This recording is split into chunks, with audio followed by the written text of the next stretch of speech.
Hello. Hello. Hello, Hazarika sir. Yes. I am ready. Good morning, sir. Good morning. Sir, How are welcome to you? Assam Downtown University, sir. Yes. Nice to see you. Sir, myself Prashanta Viragi, Okay.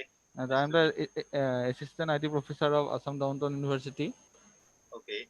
Okay, sir. So almost 37 participants have joined till now. We are going to start from 11 p.m. Sir. 11. It's another 10 minutes, right? Yes, sir. Yes, sir. Okay. Sir, I make you co-host so that you can use the screen share and other options.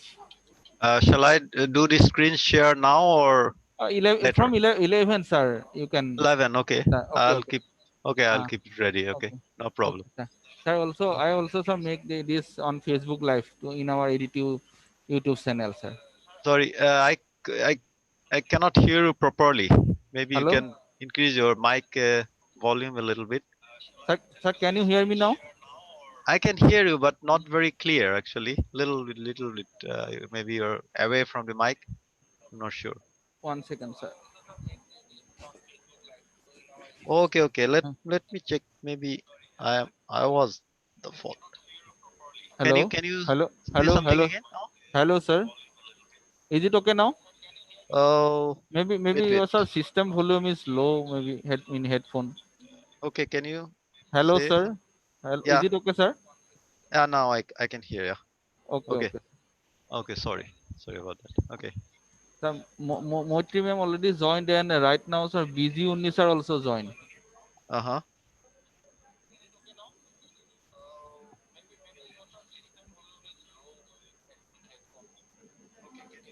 Uh, Hello, sir. Yes. Now I Uh, can hear. Okay. okay, Sorry. Yeah. okay, sir. So I make this YouTube live in our YouTube channel of Assam Downtown Okay. University. Okay. No problem. The BG Unni sir has just joined. Moitri ma'am already joined. Uh-huh. Uh, okay, sir. So we'll And your start this session from. your chancellor, Dr. Dotto, is going to join today? No. That is, I'm not And sure about that, yeah, he is busy. sir. Yeah. Okay. Yes, sir. I'm not sure about it. Say hello to him. Yeah. Yes, sir. Definitely, sir. Sir, Yeah. we'll 8 minutes left from 11 p.m. We will start. Okay. Surely. Okay, okay, sir. Thank you, sir. Okay. Thank you very much. Okay. Dr. Gundi, how are you? I can see your face. Your mic is off.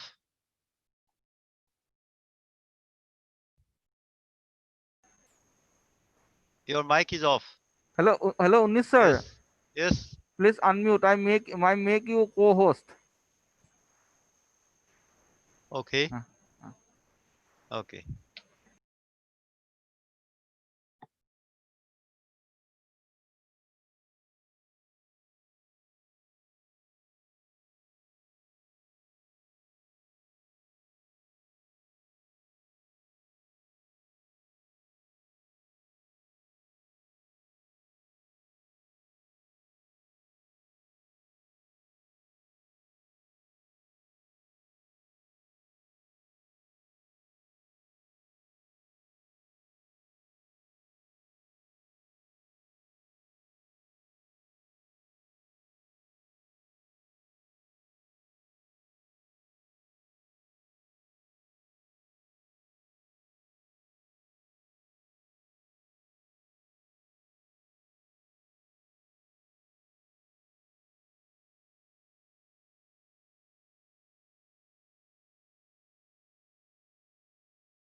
Hello, hello, Unis sir.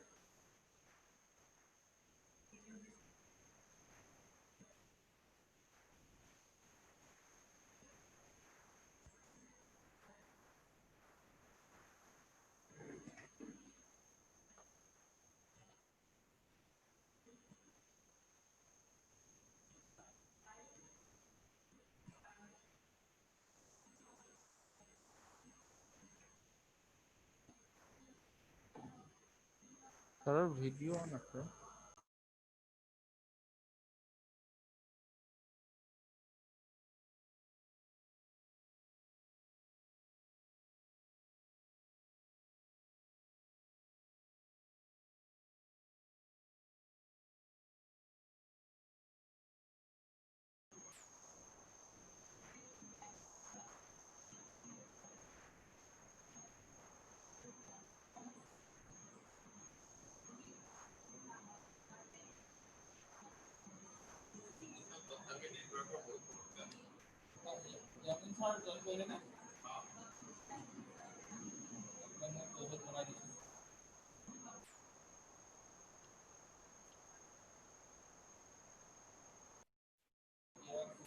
Hello, Hemanta. Hi. Hemanta, hi. Hello. Dr. Hemanta. শুনা নাই দেখোন। হা?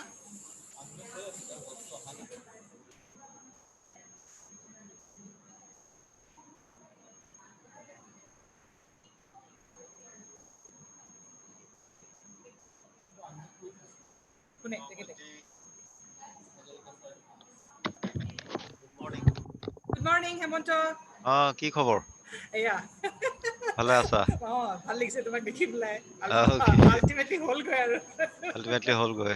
Yeah. So everything going well? Yeah, everything is going very well. Uh-huh. Very good. Excited to hear you today. Okay, thank you. How many participants per day? Average. Yeah, first day it was more than 200. Yesterday, Uh-huh. more than 100. Two sessions Uh-huh. now. Per Okay. session Yeah. 100. Versus. Today also we are expecting till Uh-huh. now 56. Now they're participating, Yeah. because It it will will start come. from 11. Yeah. Okay. Okay. And Average. actually it will be live in YouTube also. People can Mhm. see from outside also. Okay. Okay. That's good. Okay. How is the weather there? Weather is okay. Hot? Humidity is high, hot, Uh, humid, but still uh, breeze is there, pleasant uh, therefore. And okay. how is Japan's weather?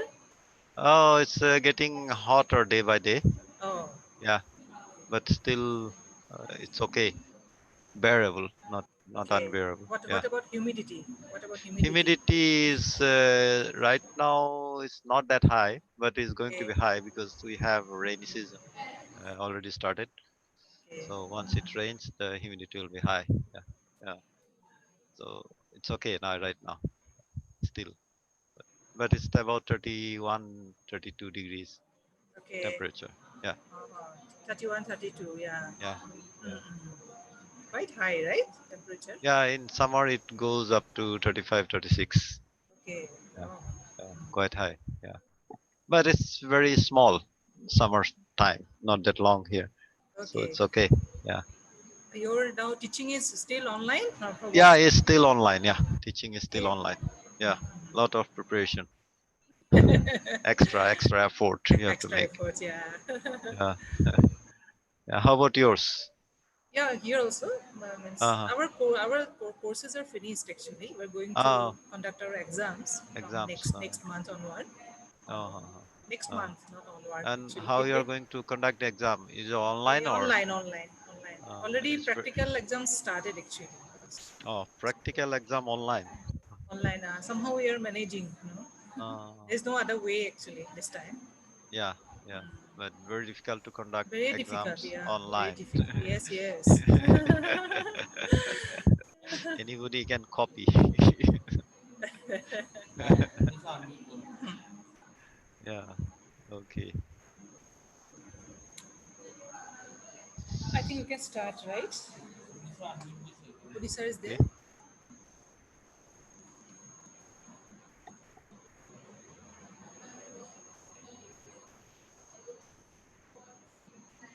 Okay, okay, I'll keep my mic in mute mode, okay, for the time being.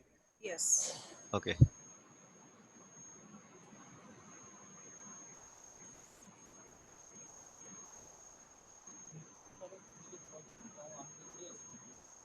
Odisha Asada nine. Right.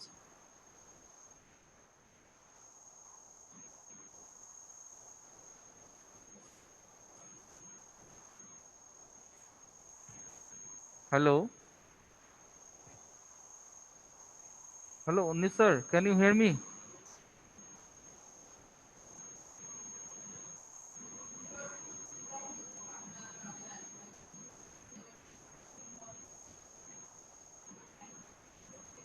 Okay, I'll start.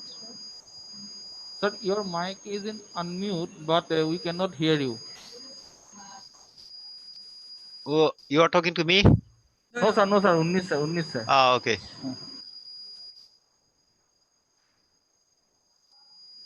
It's 11. I'll start.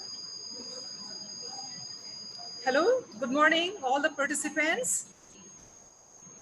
We are going to start our third day of webinar lecture series. And today our expert speaker is Dr. Hemanto Hazarika. His topic will be importance of industry, government, academia collaboration and interdisciplinary research catering to the social needs.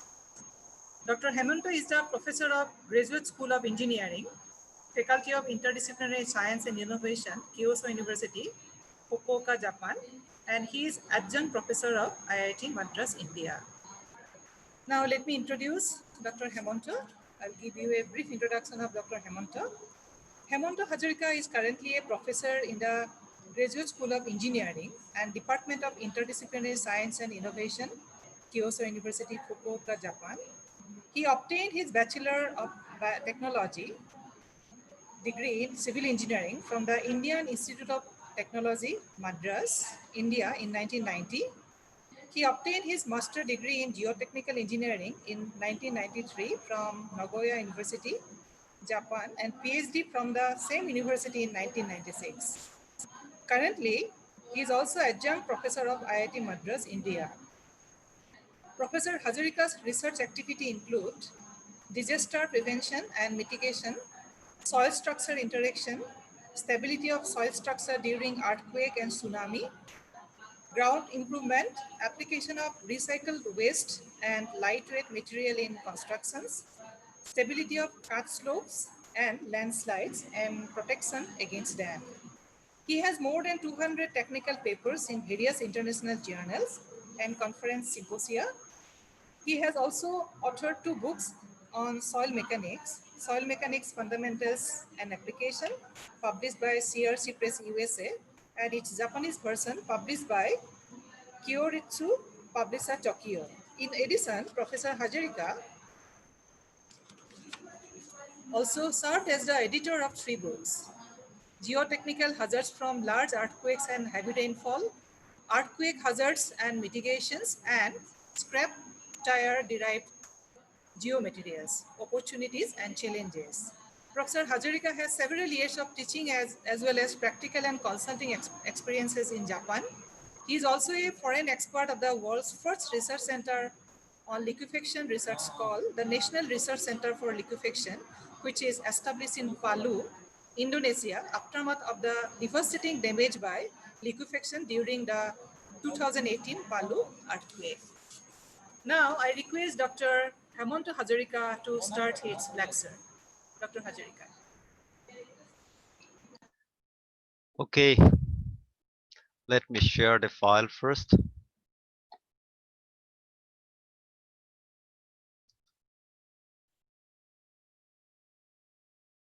Okay, thank you, Dr. Maitrey, for the nice introduction. It's my pleasure to give this talk today in the Assam Downtown University organized webinar. I have been to Assam Downtown University maybe about 5 years back and had a great time with the Chancellor, Dr. Dotto, and his family. I still have this Assam Downtown University, this one with me, you can see I got during my visit there. Thank you very Okay. much for keeping it Yes. so. Yes. So, can you hear me? Is that okay? Yes. Okay. Let's start.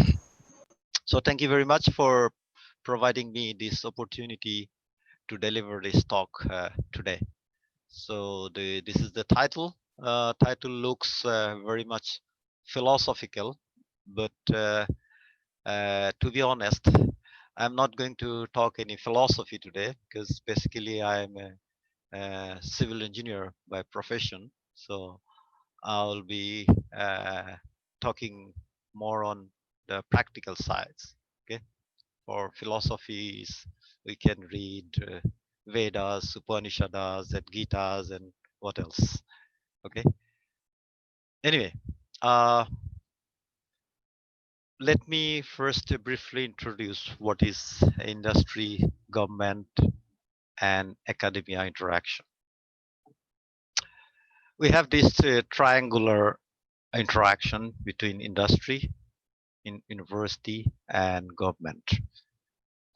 Industry has a lot of needs which and they can uh, interact to with the universities, and government has as well the social needs for which they need support of the university, and as well as government needs the support of the industry to implement any project.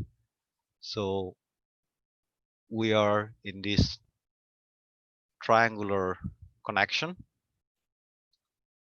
The world for the last 2 decades has been transformed into a knowledge society, as you all know. So to revitalize our universities and the development of society, we need a strong collaboration between industry, government, and academia. And you can have, excuse me, you can have the innovation of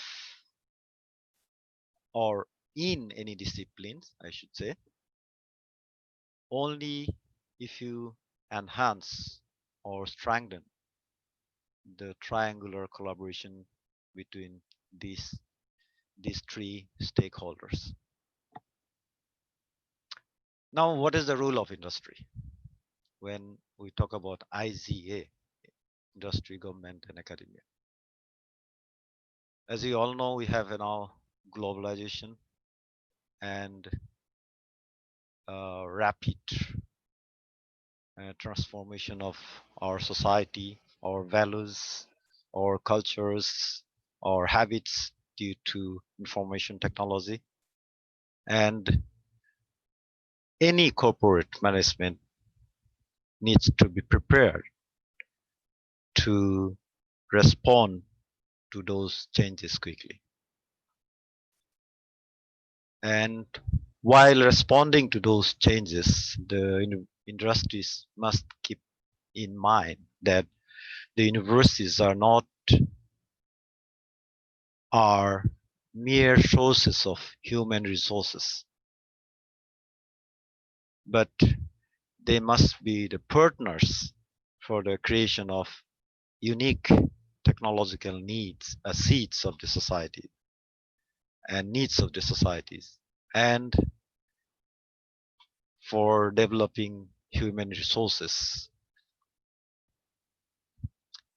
On the other hand, what is the role of the government, both at the national as well as local level? They are the most powerful policy making bodies in any countries. They must work with unison with industry and academia for creating a self-sustained region. They cannot depend on the central government or state government or local government. The region has to come first for any development of the whole country in anywhere in the world. Then the government must also provide the entrepreneurial support and encourage the industries based on the technological seeds, which normally is generated in the university or any research institution.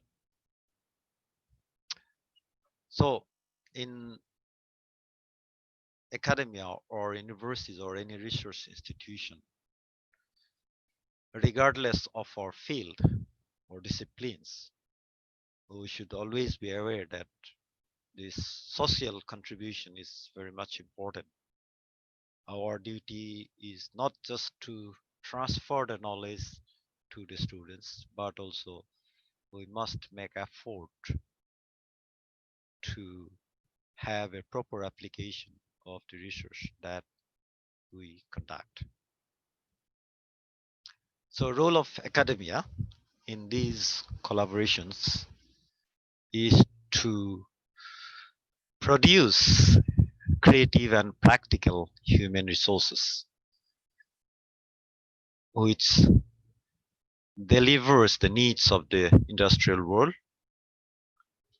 Also, we must keep pace with the changes in the social scenario, and we must know the roles expected of universities. They are changing.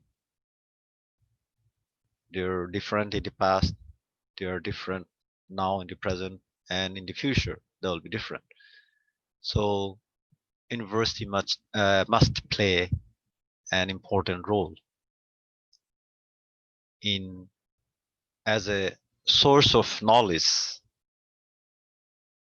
because of the increasing expectations and demands. And we must utilize the research results of the university so that industry, government, and academia, this triangular collaboration can give some fruitful results to the society.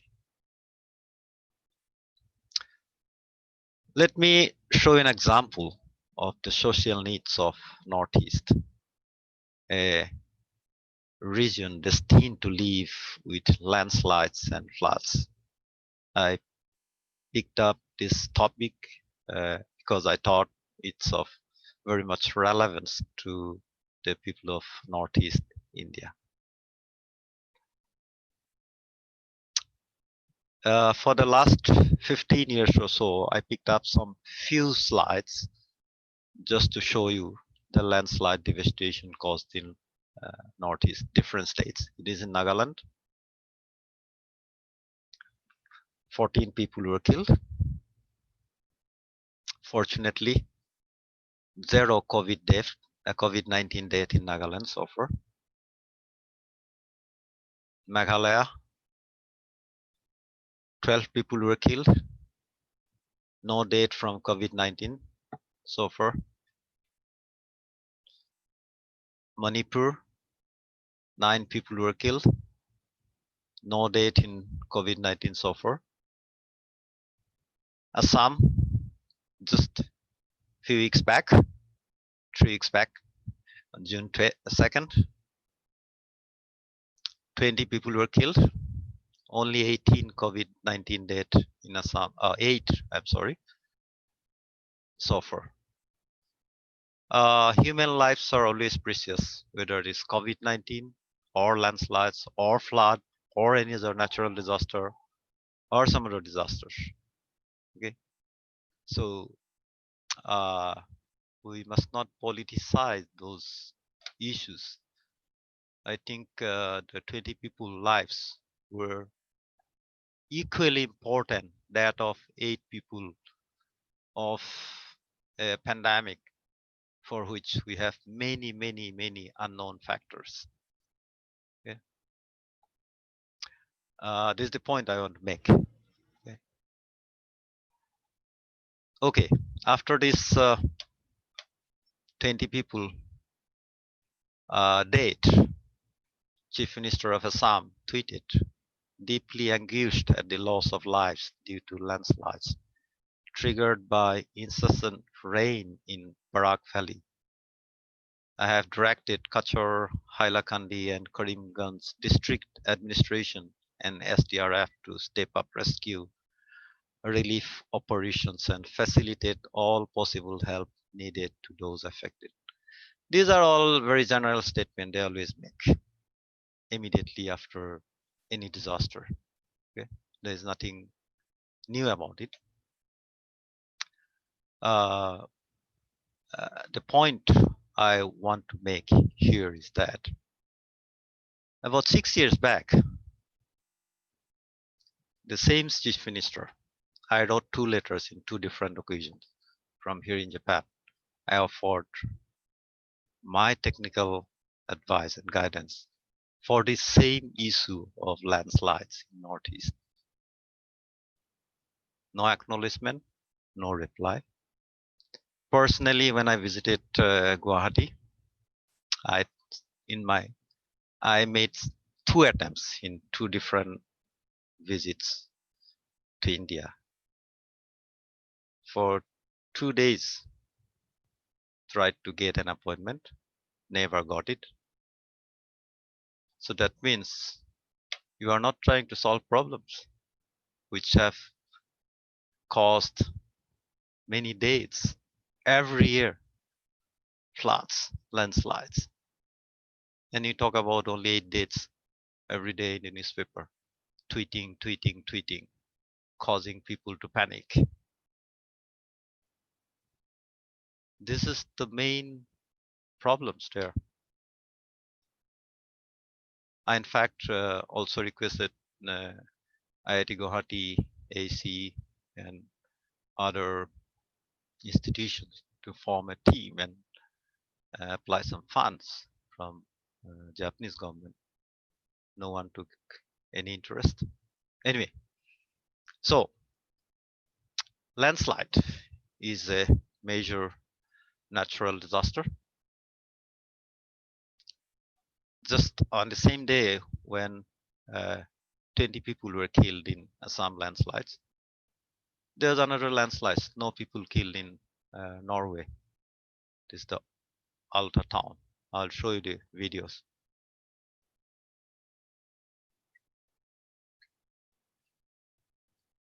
You can see the landslides, how slowly it is moving towards the sea.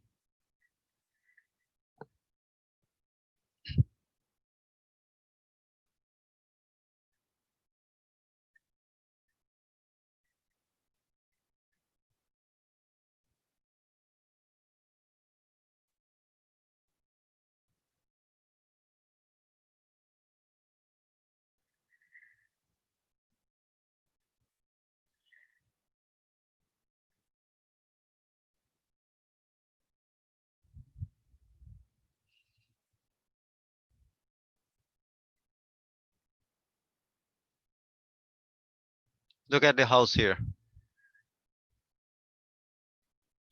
Of course, no one is killed in the landslides, okay? Because a person living in this area saw some cracks in the ground before the landslides, before the rainy day, while it was raining. And they informed the authorities, and authorities evacuated all the people here from this area. So all were saved, except their properties, of course.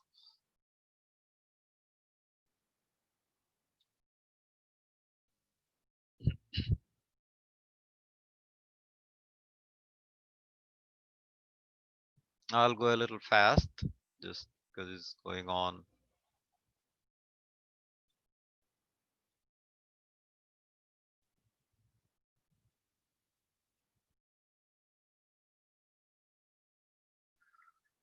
Okay, there are some rescue.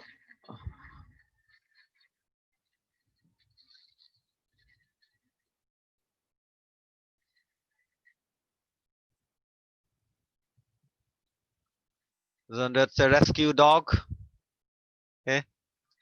Okay, this is the landslide in Norway, where no people were killed.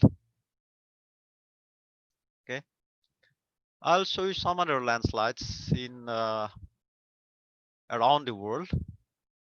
Some of the greatest landslides, including India, Japan, Indonesia, and elsewhere.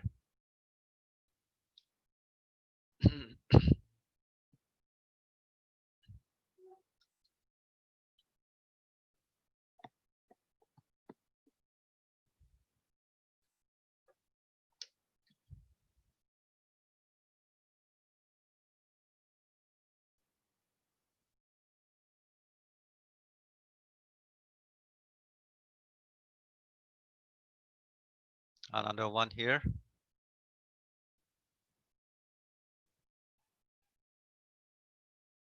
Very big one.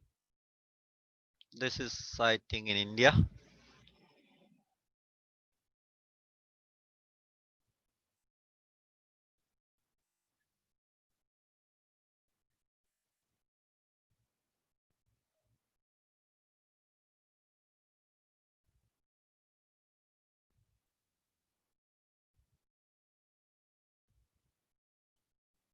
This is somewhere else. Another one. The cars were stopped.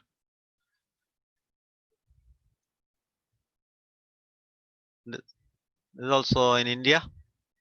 This is due to our bad construction practices and mining without any knowledge of this instability of slopes. Okay, this is pure our government fault.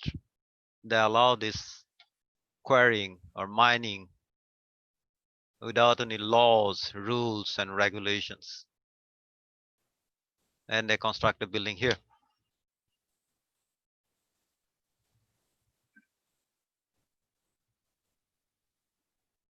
This is another massive landslide.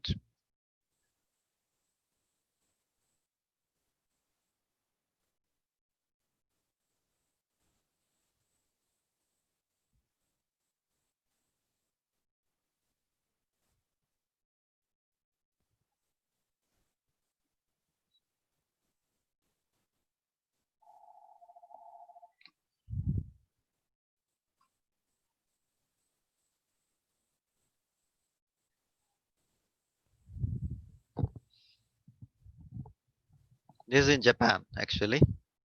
You can see that they stopped the road before. They knew about it.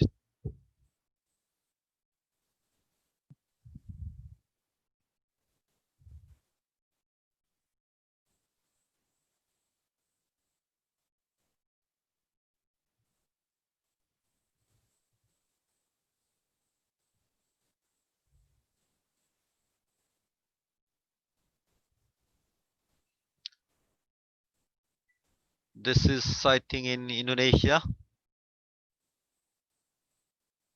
Look at the peoples. They are so close.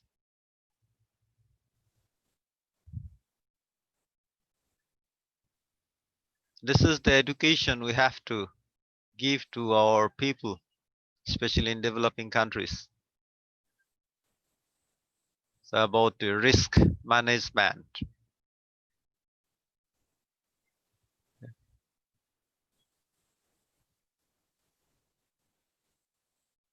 That is very important. Education to the common people.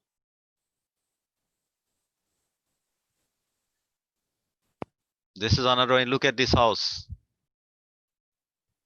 Just moved from the original location. This is a very slow moving landslide with the car here.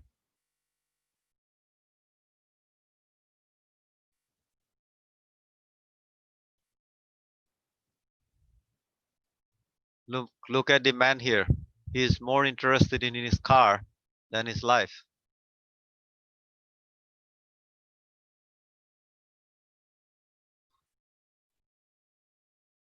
Look, he came back again. What he can do with this car? His life is more important. This is another very slow moving landslide. Normally in technical words we call debris flow, because not only this sand, the soils, but also along with the water.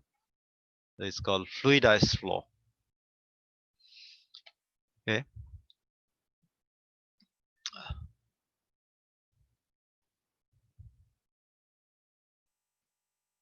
Okay, these are a few landslides in some of the Southeast Asian countries, and these are rock slide. Actually, you can see it's almost a rock here, but falling into the sea.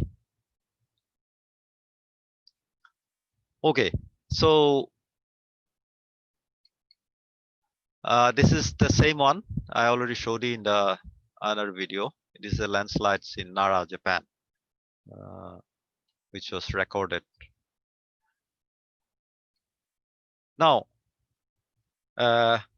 let me change the topic a little bit. Let me introduce some policies or some technical innovations where you can engage the community in the disaster mitigation. This disaster mitigation and management or risk reduction, what you call, we have to have a self-support, self-defense. That is very important. Unlike the man who is running towards his car when landslide is taking place, your material wealth is not important. Then mutual support as a community. You have to help each other, not me first. Okay. Then of course the public support, and self-support and public support uh, also very important.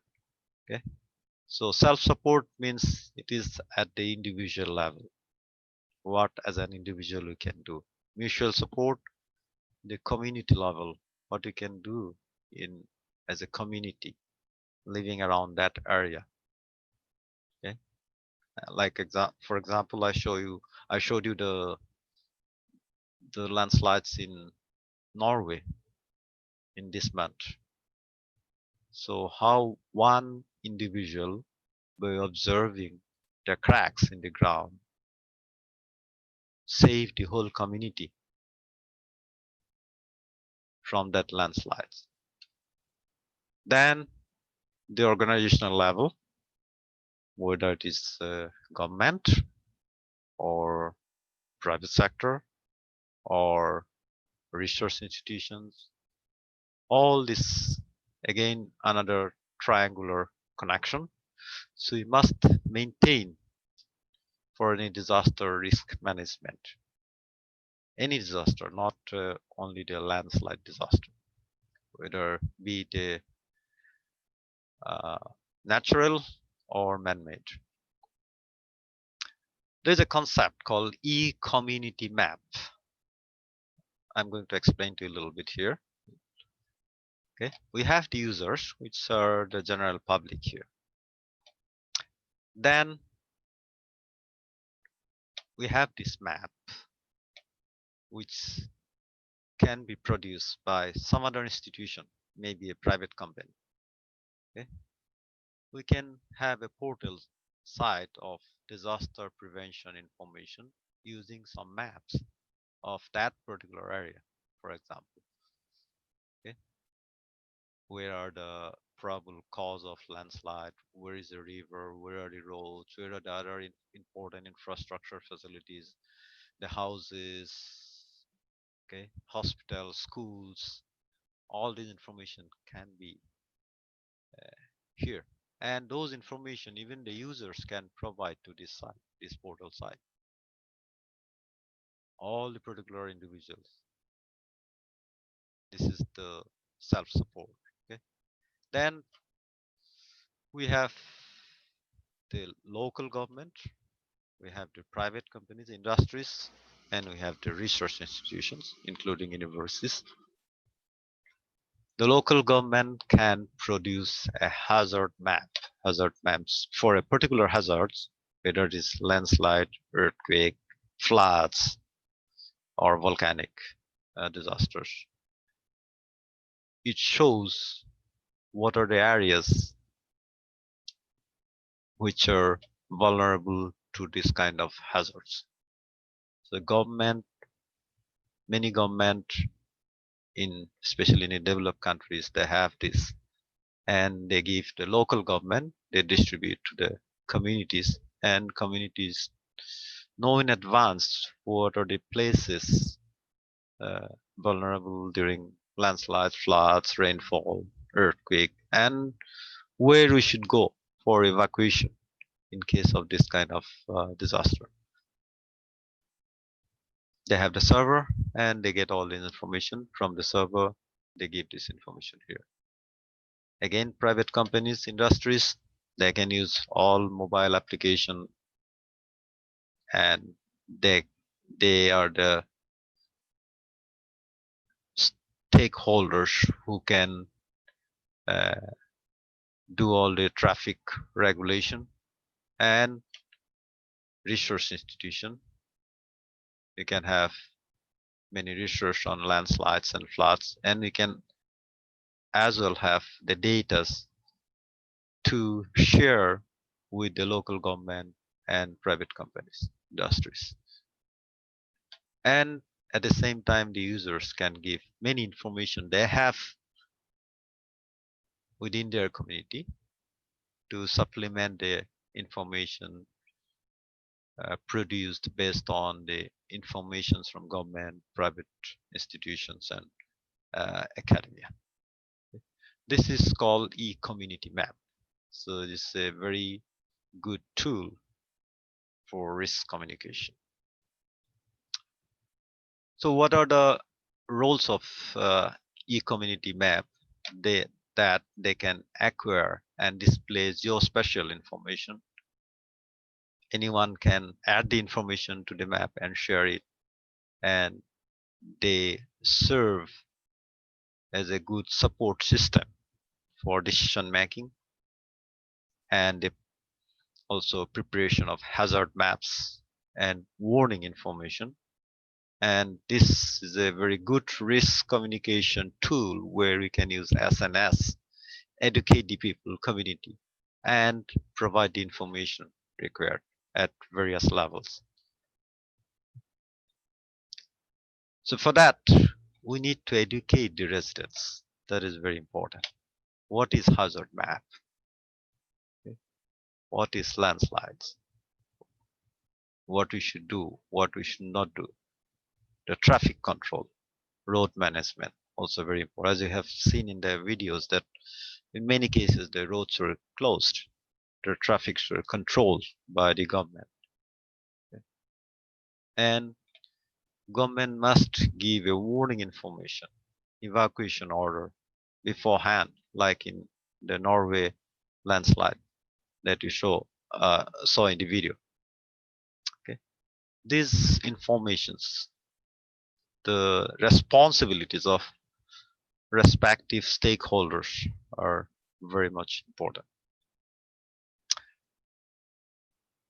So we need a warning system for any for prevention of any disaster or mitigation of any disaster. Okay, if you cannot prevent, you have to mitigate. So what is that early warning system that I talk about? This is the concept given by United Nations Office for Disaster Risk Reduction. It defines early warning system, normally called EWS, as the set of capacities needed to generate and disseminate the timely and meaningful warning information to enable individuals, communities, and organizations threatened by a hazard to prepare and to act appropriately and in sufficient time to reduce the possibility of harm or loss. This is the definition of early warning system. What does that mean? It has actually 4 elements in this kind of early warning system, EWS. Risk knowledge, monitoring and warning, dissemination and communication, and response capacity. The risk knowledge is for risk knowledge, we need to collect and share data, figures, maps on a natural hazards, risk, and vulnerabilities of a particular area. That is the risk knowledge. And monitoring and warning, where we have to install different types of sensors to measure the relevant data at the site and link those data to the local database, either in the research institutions or in their universities. Then you move on to step 3 and 4. Step 3 is the dissemination and communication. As you know, dissemination is the flow of the warning information from the source and institutions which are using this data to wider users, which are public, reaching at individual level. You can use mobile phones to provide those information. And communication, of course, is the flow of warning information from institution to institution.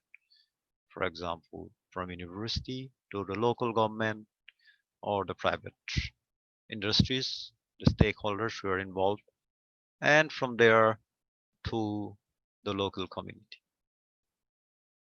Then finally, the responsibility of the government, the response capacity on the part of stakeholders and communities to understand the information. This is very important, including means and skills to respond to the information. That is also very important. Response capacity. So all the stakeholders, whether it is the industry, whether it is the government, whether it is the academia, must act together in developing such early warning system. For example, in case of landslide hazards. So how could that be possible? Again, I'm going back to those 4 points stipulated by United Nations. Risk knowledge, for example, in case of a landslide, you must perform some risk assessment studies to determine whether some particular slopes are vulnerable to landslides or not. You have all the historical data. Now, with the technology advancement, we can have all the satellite data. We can use GIS and other data to produce hazard map. Okay. Then, based on those analysis of data, you select a particular slope which might be vulnerable during to landslides during heavy rainfall. Okay. So in that slope, you put some sensors, different types of sensors, which have different purposes, and monitor those slopes throughout the year. Okay. The monitoring service, of course, it will be done by some industry, collect data and analyze and give it to the research institution to make a decision. Okay. If the area is at risk during a particular time of the year during rainfall, then you go to the step 3 and 4. Okay.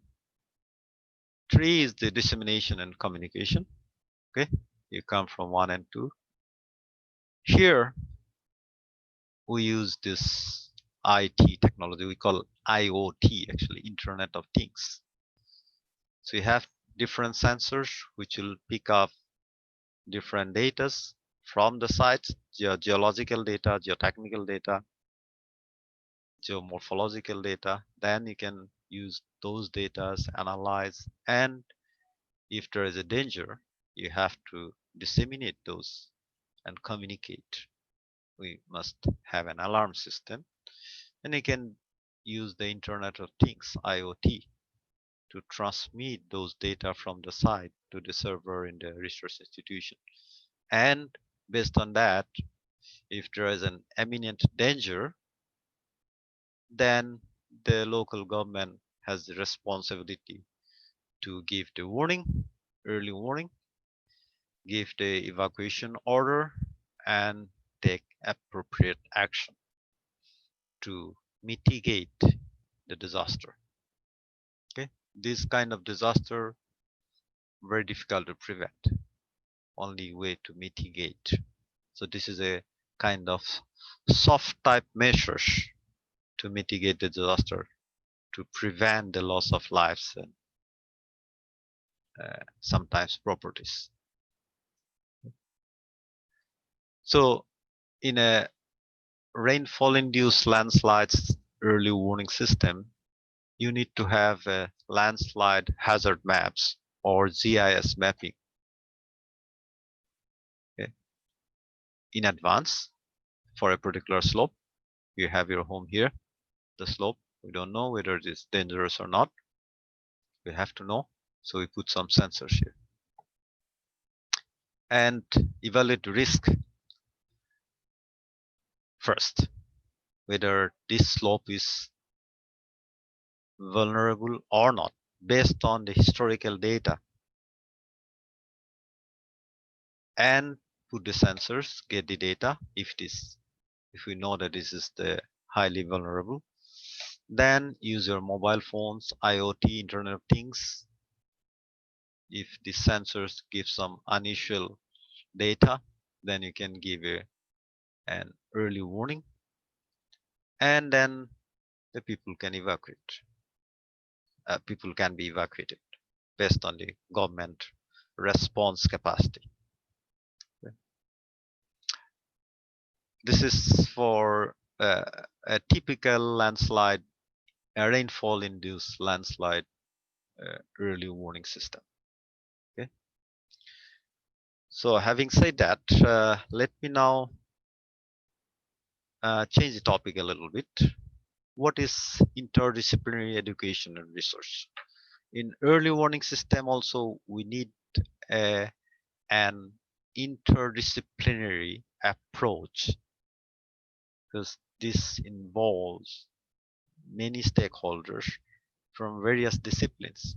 Just only the civil engineering cannot solve this problem.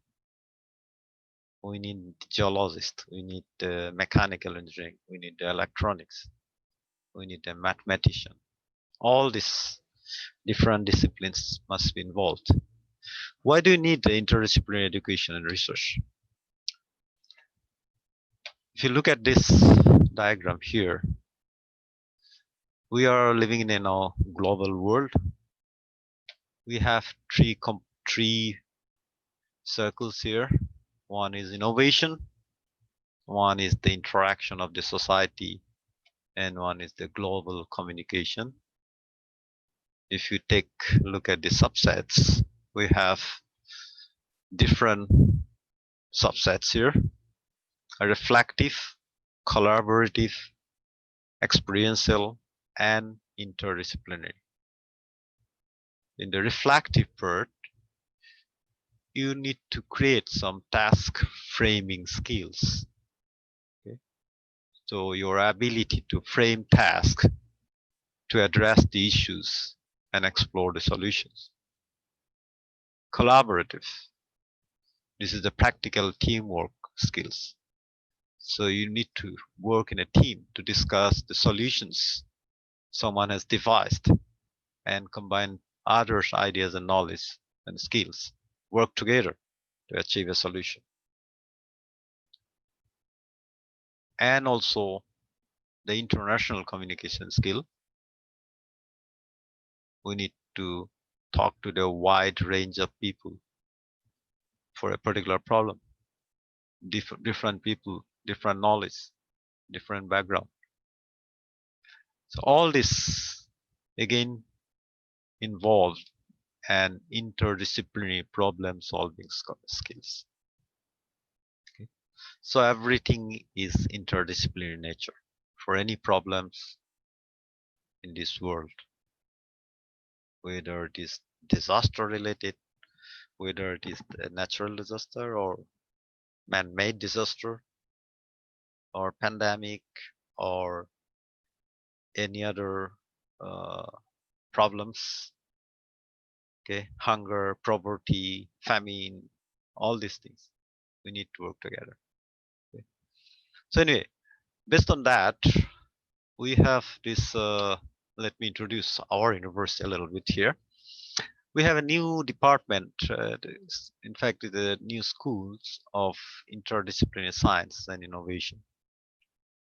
So the government of Japan and our university was selected as one of them, has decided that we need to have people who have the knowledge from all areas.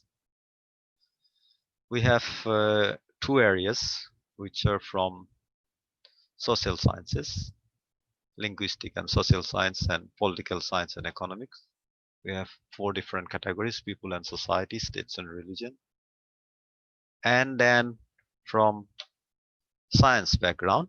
We have human and life, biological and medical science, and earth science and engineering. I belong to this group. So you can see from all different faculties, we formed a new faculty which is called Interdisciplinary Science and Innovation. We are in the third year of our program right now. Our first batch is going to graduate in next year, March. Okay, so this interdisciplinary research is very much relevant in early warning system for landslides, because I'll tell you why. There are many factors that influence the rainfall-induced landslides. For example, groundwater condition, rainfall intensities, geological, geomorphological, geotechnical properties of the slope. Okay, these are the main factors. For groundwater condition, we have to know what is the water pressure inside the slopes, because it is the increase of the water pressure due to incessant rain, infiltration of water inside the slope, which decreases the strength of the slope or the soil. Okay, so you need to put some sensors there, water pressure gauge and moisture content gauge. These sensors are developed by, there are different types of sensors. Electronics engineers. Okay, the civil engineers will do that. Electronics engineers develop this sensor. Okay, rainfall intensities. Here we need to measure the rainfall intensity, because this is the water pressure inside the ground which makes the slope unstable. Okay, also we need to know the properties of the slope, whether the soil is deforming or some parts of the slope is started tilting or started cracking. All this information, if you know in advance, then you can give a warning in advance. For rainfall intensities, we can have a sensor called rainfall gauge, like this in the locally. Okay. Of course, now we have many radar related those rainfall intensity maintained by meteorological department. That information you can have, but locally you can have this kind of rainfall case, or different types of sensors like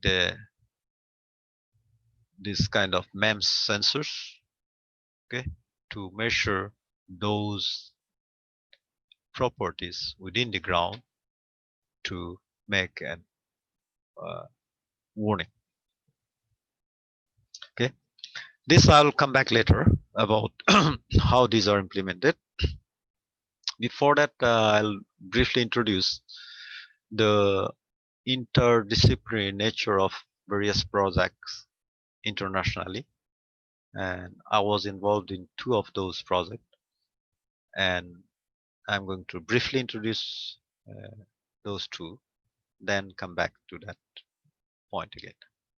One is the World Bank projects in Nepal.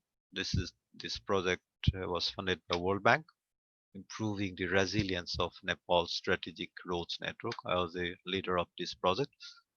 We had this final dissemination workshop last year in May in Kathmandu. There are many stakeholders. The main consultant was actually Australia based. Now they have the head office in Vietnam, ISAM. Local consultant from Nepal. This is a geotechnical consultant. Then we had some economist, freelance consultant from Hong Kong, risk analyst, freelance consultant from Australia. Then government, Department of Roads, Government of Nepal, then academia, myself. Okay. So all these people work together to deliver the results. of the various risk analysis, hazard analysis that we perform to know the present state of resiliency of roads in Nepal in different Himalayan terrains. Okay, another one is JICA funded project in Malaysia. I think most of you know what is JICA, Japan International Cooperation Agency. JICA has given many funds for the project, even in Guwahati, for the water management. I know one of my juniors from Nagoya University. She was there in Guwahati for 2-3 years for this project funded by JICA. This was the project funded by both JST, Japan Science and Technology Corporation, and JICA. And there's a project called SATRAPS, where they provide money for combined research with some practical implication, not just the academic research. Okay? Research with a practical implication. And they provide money to mostly to the other developing countries, researchers. And this is one of the projects which was on research and development for reducing geohazard damage in Malaysia caused by landslide and flood. Our group consisted of Japanese universities, including our university, me, and Government Research Institute. The Malaysian group, Malaysian government, PWD, and Malaysian universities, both public and private, and Japanese private companies. Okay. This Malaysian university included both the researcher from different disciplines, geologists, geotechnical engineering, civil engineering, mathematician. Then especially the private universities, they were called multimedia university. They were the experts in all the sensor development, data transmission, acquisition, etc., etc. So this is IJA project, industry, government, and academic. The activities of the project was to estimate hazards of Malay Peninsula through statistical analysis using past landslides and satellite information. Then use those information to develop the landslide prediction based on either 2-dimensional or 3-dimensional physical modeling. With the hydrology, we have also people from hydrology background, another discipline, and develop an early warning system against landslides and floods. So we have both landslides and floods. The flood group is, I was in the landslide group because it's a geotechnical problem. The flood group is different. They did many hydrological analysis. A professor from University of Tokyo was the head of that group. Okay, so you can see disciplines involve geologists, geotechnical engineers, hydraulic engineers are involved, then mathematicians, different disciplines. So very much interdisciplinary in nature. So at a part of the project, we picked up 2 different areas. One is the Penang Island in Malaysia and east-west highway, the highway going from east to west of Malaysia, east to west, and produce some hazard map like this. This red means they are dangerous here, blue means less dangerous, green means they are okay. Here too, this legend is different from this one. This is very low. This is the east-west highway. Okay, There are different landslides, previous landslides here. So very low, low, high, and very high. These are the, so when you have a high and very high, those are the areas susceptible to landslides. So you can install some sensors, especially in the very high areas, and then see how our system works. Okay, this is Penang Island, and this is the East-West Highway. The procedures for creating the hazard maps are the data collections, digitization of historical landslide locations for the whole peninsular Malaysia, then generation of hazard maps for the Malaysia, and then you verify and assess the produced hazard maps, and if necessary, you improve those maps. Okay, these are the procedures. 21 landslides were recorded in one of those areas in the east-west highways. Okay, this is the data we had, historical data. Then we produce some hazard map, and we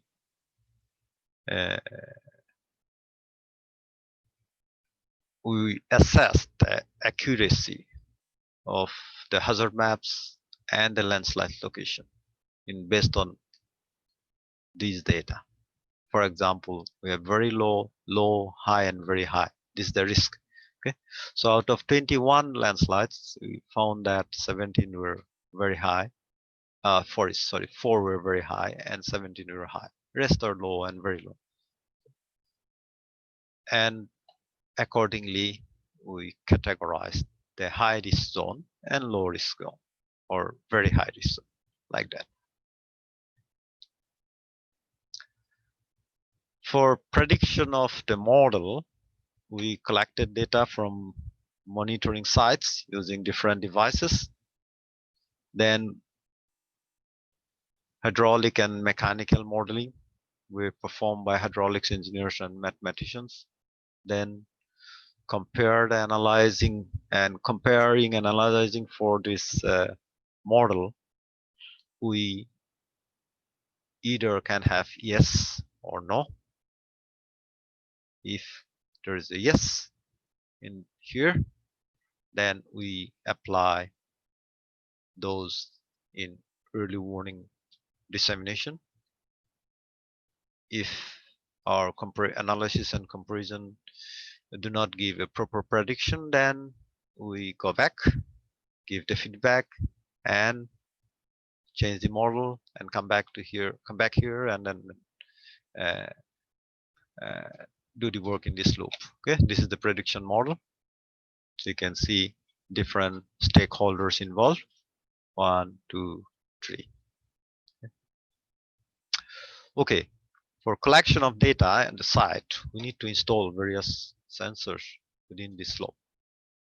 It can be water gauge, extensometer, whether slope is cracking, moisture sensors, how much the water content, how much rainwater has infiltrated, rain gauge to know the rainfall intensity, and strain gauge to know what is the deformation or whether it is tilting. If this sensor is tilting, that means this is going to fail. So you can have all this information from the sensors and send this information real time to a server, and we can make the calculation. This is a one calculation example of the slopes. Okay, we can determine the factor of safety, whether this is safe enough. If it is more than 1.2, always the safe. If it is less than 1, this factor is unsafe. So you can have different properties of the slope. Okay, these are too technical, I am not going to discuss. And based on that, we can give a warning. For example, this is the hourly rainfall from December 19 to December 27. in the east-west highway. This is the inclinometer movement. Inclinometer means it shows the inclination of the particular point in the slope. So if the inclination is going high, incline, very high inclination, that means that slope is going to fail. So it depends, of course, also on the amount of rainfall intensity, hourly rainfall. Okay. As you can see, this is December is the rainy season in most of the Southeast Asian countries. Okay, like the southern part of India. So you can see the rainy season. The slope is very unstable based on this sensors data. So you can give an warning based on that. And this is the result of that project. You can see the prediction of landslide in east-west highways. This is exactly what happened during that rainfall season in December. Okay. This whole highway around the mountainous area is failed completely. Another part failed. So this kind of IZA collaboration is very much important to save the infrastructure, save the precious human lives and the properties. Okay. Finally, I'll give you some ongoing interdisciplinary research on early warning system in our university here. This is, I'm sorry, there's some Japanese here. This is a Japan map. I put 1, 2, 3, 4, 5, 6, 7, 8 points here. For the last few years, from 2011 to 2019, these are the areas where there are many disasters in Japan. Sorry again here, too much Japanese, but I think you can read the numbers. What I want to imply through this slide is that we have this 2011 dates 72, 2014 dates 75, it's in Hiroshima, 2015 is in northern Japan, 8, 2016 it's in northern Japan, dates 20. 2017 is Fukuoka, in a place where I'm living now, in Oita, 34 deaths.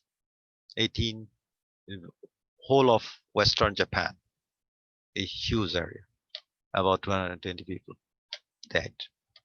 Then last year in Tokyo and northern Japan, 66 people died because of the typhoon. And most of them are typhoon or the torrential rainfall. Okay? This is these are some data about the natural disaster, not only landslides. It can include earthquake or volcanic activities or floods. Okay? From 1990 to 2019, in 20 years, okay, we have about 41 disasters in Japan, and Kyushu, Yamaguchi area is about 17 out of 41. So in our area, the 41%, the occurrence of disaster, although population ratio is very less compared to the whole Japan.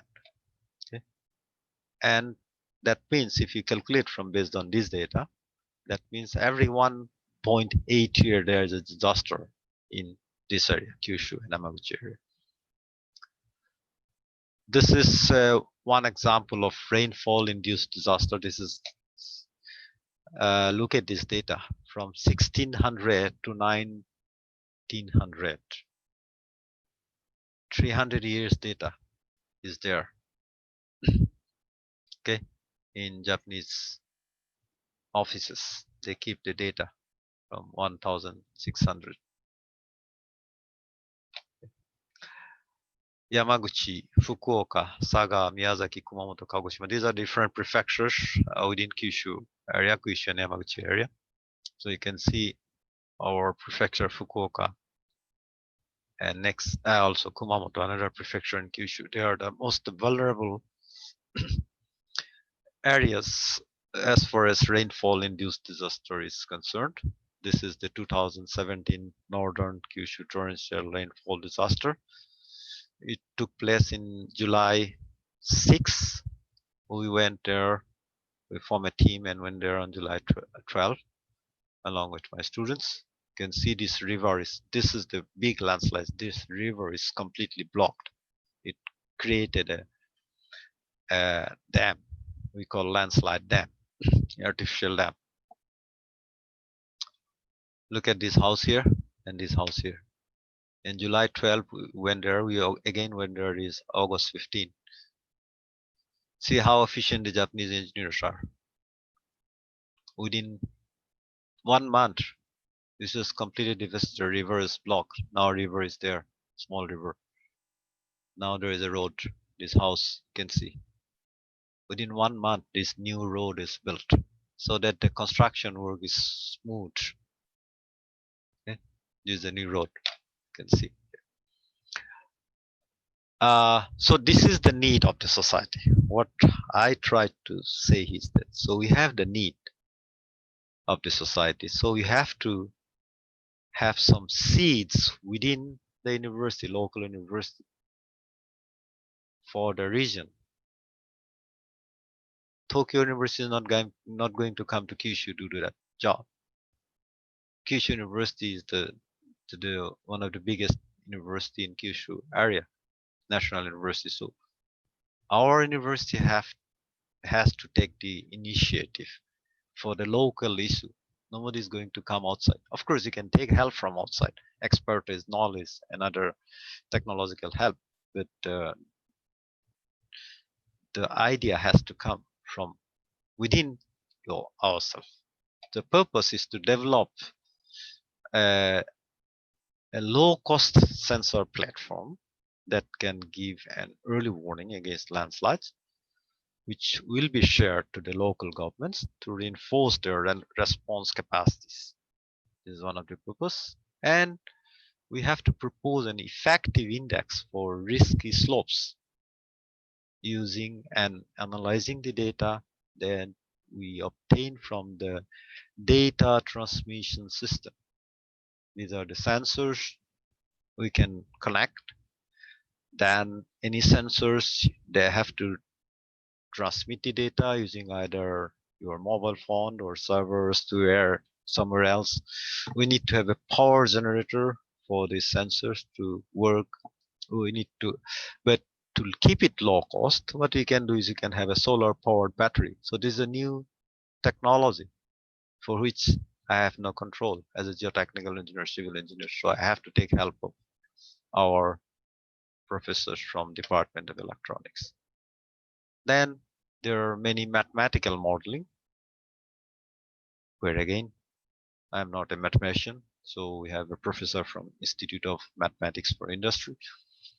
And I have to take Dr. that Hemanto, professor's sorry help. for interruption. Yes, Time I is know I over. have. Yeah. And you have few questions also. Yeah, I am coming to an end. So the expected benefit of the research. These are the benefits and these are the stakeholders. Okay. So thank you very much for joining me in this webinar. This is a picture we took during our survey, during the investigation of 2017 Northern Kyushu torrential rainfall disaster. And finally, let me do some commercial here. There's a international symposium which was supposed to be held in March this year, but due to this COVID-19, we had to postpone to next year, March. These are the information of homepage and our registration information and tentative schedule.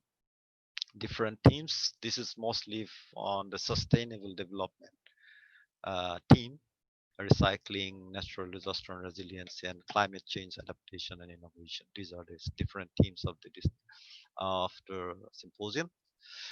There's a publication details, and we are expecting about 140 participants from 18 countries, and already all papers are in review process. But you are always welcome to attend this first ever International Symposium on Sustainable Development. Okay, thank you very much. Thank you very much, Dr. Hemanto, for the very interesting and very informative talk. Okay. Now there are a few questions. First question is not actually a question. This is a request from Tapas Goswami. He is asking that I want Okay. to interact with Professor Hazarika about the early warning system in regard Okay. to landslides in Northeast India. Okay. Should I Surely. send your email ID to him? Yeah, of course, surely. Okay, This sure. is the same Tapas Goswami, our friend? Maybe. Okay. Okay, that no is he problem. had joined, that for sure. Yeah. Okay. Yeah. Then Dr. Madhulika Datta, Yes. her question is, do you feel in India the disaster risk management courses should be implemented for university as well as in college level students? Please share this lecture after end of the session. It is very relevant with the disaster problem in India as well as Assam. Okay, yeah. I think we have, especially in our curriculum, we have some courses on disaster mitigation and management. Okay, for a different discipline professor. Disaster is a very, very huge topic. You can, as you know, for example, if I talk about our civil engineering, we have our geotechnical disaster. Structural engineers also have their own geotechnical disaster problem. Similarly, transportation and planning, they are also hugely involved in, because any disaster comes, then your planning and your roads and your regulations, your economy, all are involved. So any discipline, even hydraulics engineers, although we are a different discipline, but we have different approach to the disaster mitigation. So those different faculties can teach different disaster mitigation and risk management courses in university.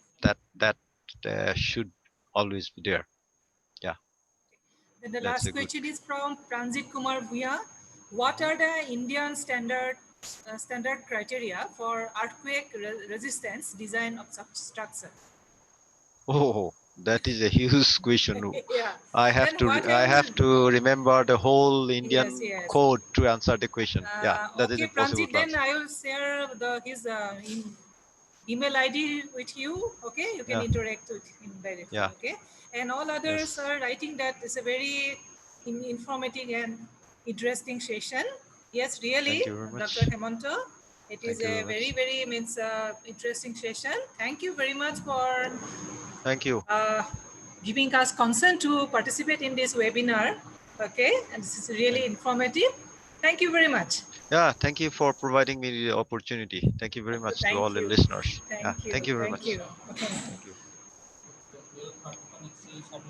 Okay. 12?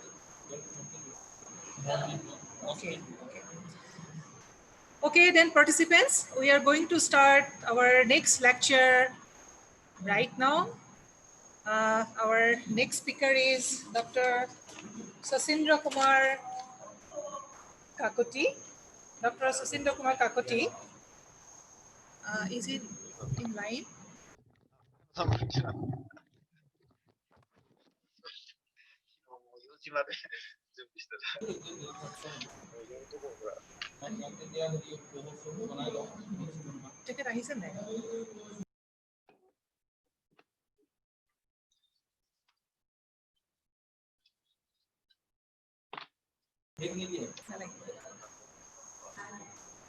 Okay, let us start the second lecture of today's webinar.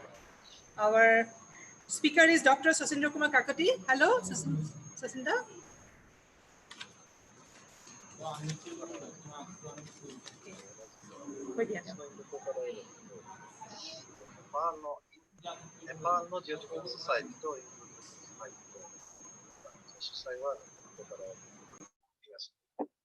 Yeah.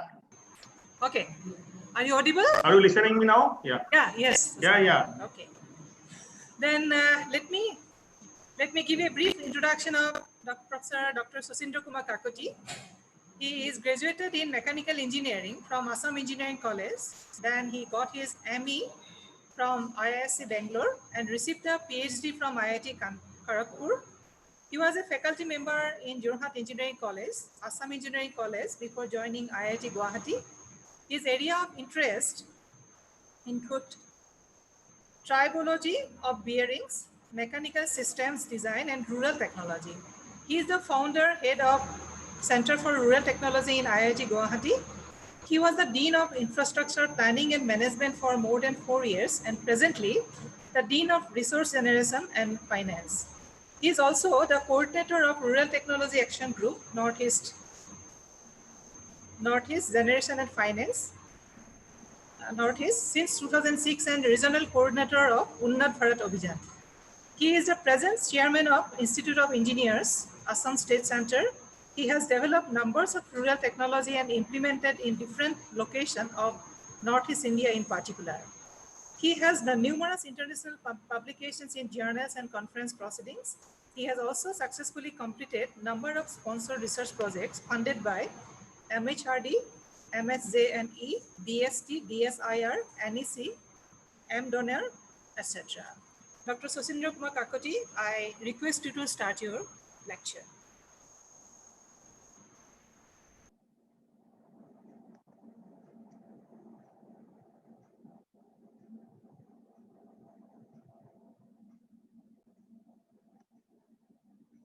Yeah. Welcome all the participants. Good afternoon to everybody. So, are you getting my presentation? Is it visible? Yes, visible. You are audible, visible. Yeah. So my lecture will be very generic. Actually, there is nothing special things, and it covers our as a whole research. It is not particular to mechanical engineering or electrical engineering or some engineering. It is a very general. I mean, I will highlight particularly what are the problems which are available around us and how we can help the society by carrying out some research and getting some output. Okay. So what is the purpose of research? Everybody knows. Even then I will mention. Normally we want to have some research output to improve the standard of life, to investigate the causes of disaster, failure. Just now I have heard a few minutes about this disaster-related speech by Mr. Dr. Hazarika from Japan. And then there are a lot of different issues like do away with drudgery, health hazards, to enhance profit, productivity, to discover unknown facts, to invent new system. And in present days, particularly innovation is one of the keys. So there are many more actually if we say about the purpose of research. So research leading to degree like PhD is a type of research. But all the types of research do not lead to a degree. Many times we do research for some other purposes, not for a degree. So I will emphasize that there are two categories of researches. One is leading to a degree, one is not leading to a degree. So what is the philosophy behind the research? That is what I am going to actually convey. When we say about areas of research, there are many different areas. In the beginning itself, I mentioned that I am not biased to any of the subjects. This particular lecture is not biased to any of the subjects.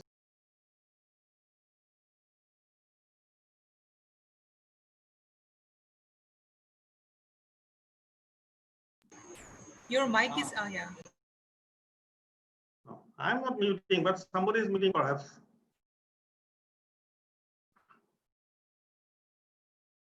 Now you are unmute. Now it is okay.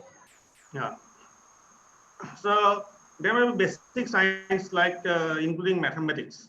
When we say basic, science, it includes physics, chemistry, then zoology, geology, whatnot actually. Basic sciences.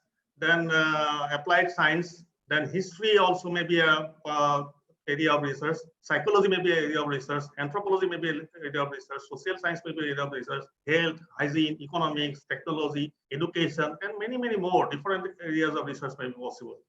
So I am emphasizing that today's discussion is not, biased to any of the subjects or branches. It is very generic.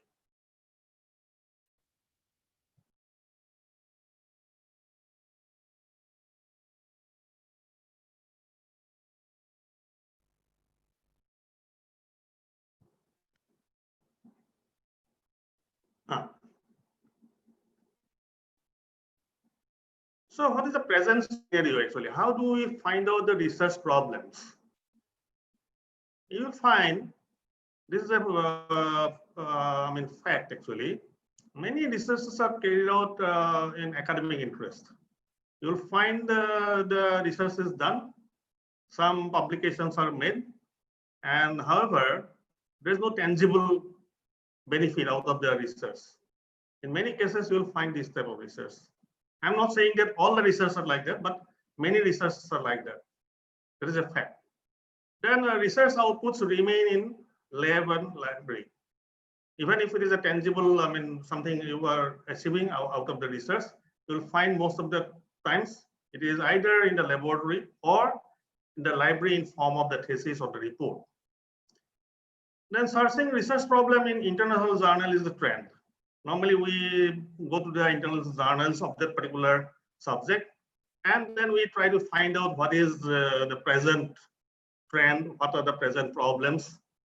I'm not saying that it is not bad, it is not good. It should be done, but along with that, we should also look what is the relevance with our local issues. What are the problems which are having some relevance with our local issues? Then preferring problems having scope of publication. Many I have seen in my long career, I have seen many researchers, seniors or juniors, are interested to find out research topics which need publication, which has a potential for publication. In fact, I have my own experience. In one of my interview, I was asked by the experts that why your publications are not comparable with your, other candidates who are appearing the same interview. Then I had to say that, see, whatever research I have carried out is tangible, and purpose was not for the publication. It was purpose was to get some tangible results, get some beneficiaries to be helped, and some benefits are directly going to the beneficiaries. So that does not require any publication. So publication is required, but publication should not be the only motive, only motivation for carrying out research. Lack of continuity in achieving the goal. Many times you'll find some important topic is pursued in research. Topic is important, fine. Once the PhD is done or something is achieved, the fund is over, the funding agency has stopped giving a fund, and then the problem remains there. This is not actually, you have not achieved the goal, but you have carried out to some extent, but then you have started another area, another research, another topic like that. So there is no continuity. So sometimes you are doing something, then again you are jumping into something. So that is actually that actually results in discontinuation or sort of difficulty in achieving the goal you have perceived earlier. Then lack of adequate facility infrastructure. This is an issue very common, particularly in our area in Northeast India. This is a particular issue actually, facility and infrastructure. Our facilities infrastructure are not that not that much that we can go for very high quality research. Many times we have to go to some other institutes elsewhere, or we have to collaborate with some other researchers elsewhere. We have to take help from some other laboratories. So there are difficulties. I understand there are a lot of difficulties for lack of adequate facilities and infrastructure. But that we have to somehow or other, we have to address it. We have to manage it actually. Then lack of effort in searching the state of the art around the world. Many times you'll find the literature search, even though you'll find that 7 page, 8 page, or 12 pages are written on literature review, you will find the literature search is actually here and there. It is not exactly focusing on the problem. So many times you'll find that the literature search is not actually arriving at to find out the state of the art, what you are looking for, what is the present status, what exactly can be done further. So that to establish the state of the art, it is very, very important that there must be very good literature search. And again, facility infrastructures are limited. Even then, nowadays we have the advantage of information technology, information and communication technology. So we should actually try to exploit that. Lack of awareness about intellectual property right. This is an issue which pertains to many researchers. Actually, many researchers, including me in my early age, I also was not aware of this IPR. So many times, many people used to tell me, why don't you apply for patent for these things? I was shy. I was saying, what will have with these patents? Why should I go for patents? Or not only patents, many times geographical indication, GI, many times you're registering it as a design, registering it as something. So this IPR awareness is also actually important, particularly because if you have developed something with using your intellectual, that property should be kept intact. Actually, you should have that credential that you have developed it. So this lack of awareness is one of the present scenario. So as I already mentioned, the new age technology. New age technology, when we say, particularly it comes to my mind, is the advancement, particularly in information and communication technology. Now with Android mobile, from home you can do many things. You can not only communicate with others, also you can take photographs, quality photographs. You can take videos. Many times you can get some analysis done through the mobile itself. And if you can exploit this for your use, for your benefits, I think that will help a lot. Then ease of travel compared to what it was 30 years back. I still remember when I was in ISC Bangalore, those days, there was flight tickets were not affordable for us. We used to go by train from Guwahati to Bangalore. And when we went to Bangalore, Guwahati to Bangalore, we used to have two changes of trains. One from Guwahati to Howrah, then from Howrah to Chennai, those days Madras, and then from Madras to Bangalore. And it took many times more than 3 days. The schedule time was 3 days to arrive at Bangalore from Guwahati, but many times we arrived at Bangalore after 4 days or 5 days. So this was very taxing. It was very taxing. Many times we feel like not traveling. So nowadays it is not like that. Nowadays flight tickets are affordable mostly. You have numbers of flights, not like earlier days. Earlier days only Indian Airlines were there. The prices of the tickets were very, very high. Now it is not so. Then again, train connectivity is also much better.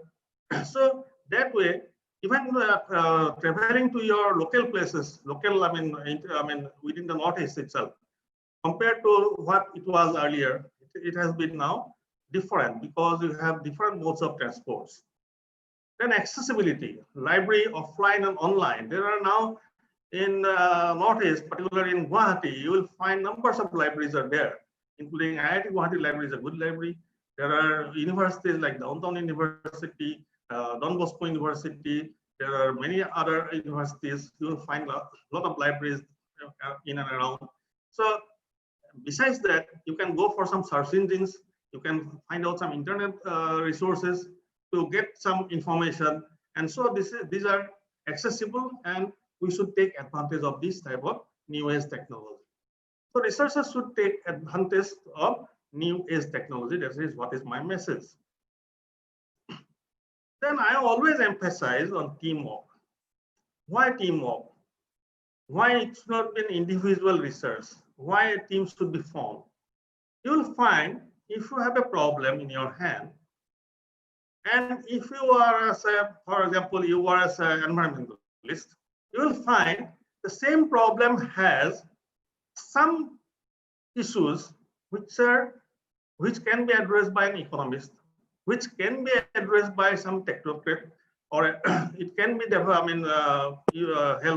you may be helped by some social scientist or social worker. It may be sometimes helped by anthropologists. Sometimes even historian also can help you. Okay, then some educationists may also help you sometimes. So if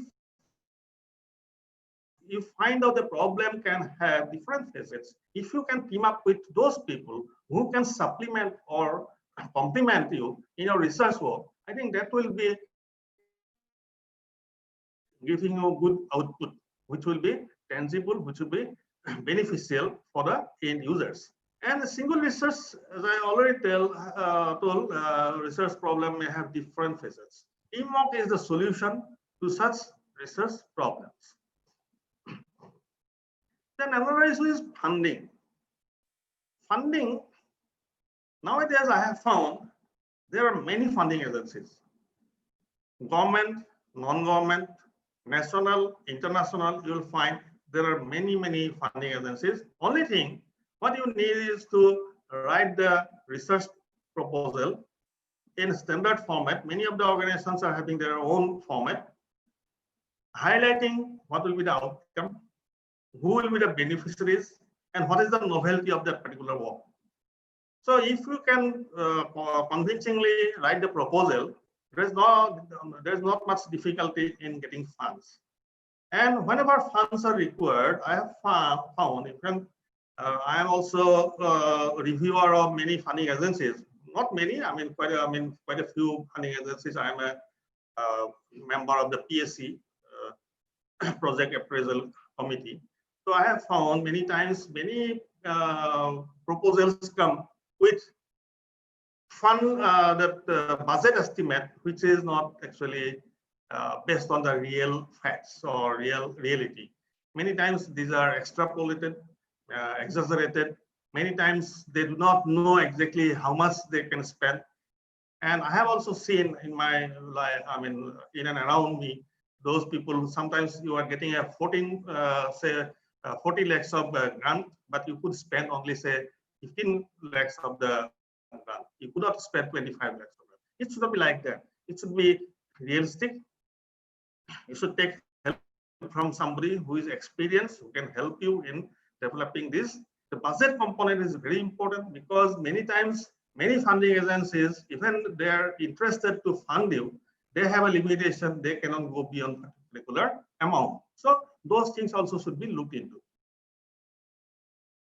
Then, as my topic is the research problem around us. When we say around us, what is this around us? It starts from your home or residence. In your home or residence, you have so many home appliances. So you start from kitchen.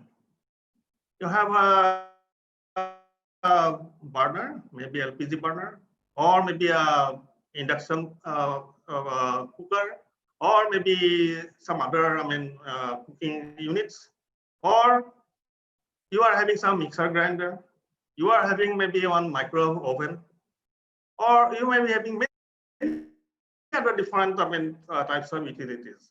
So you can find out sometimes some problems in the kitchen itself. Some research problems may be there. You may have to just think very critically what can be done. Then many of the people have a general interest in gardens, whether it is horticulture, floriculture, or whatever. Many people are interested in gardens. So in gardens also you'll find there are a lot of scope for finding out different research problems. Excuse me.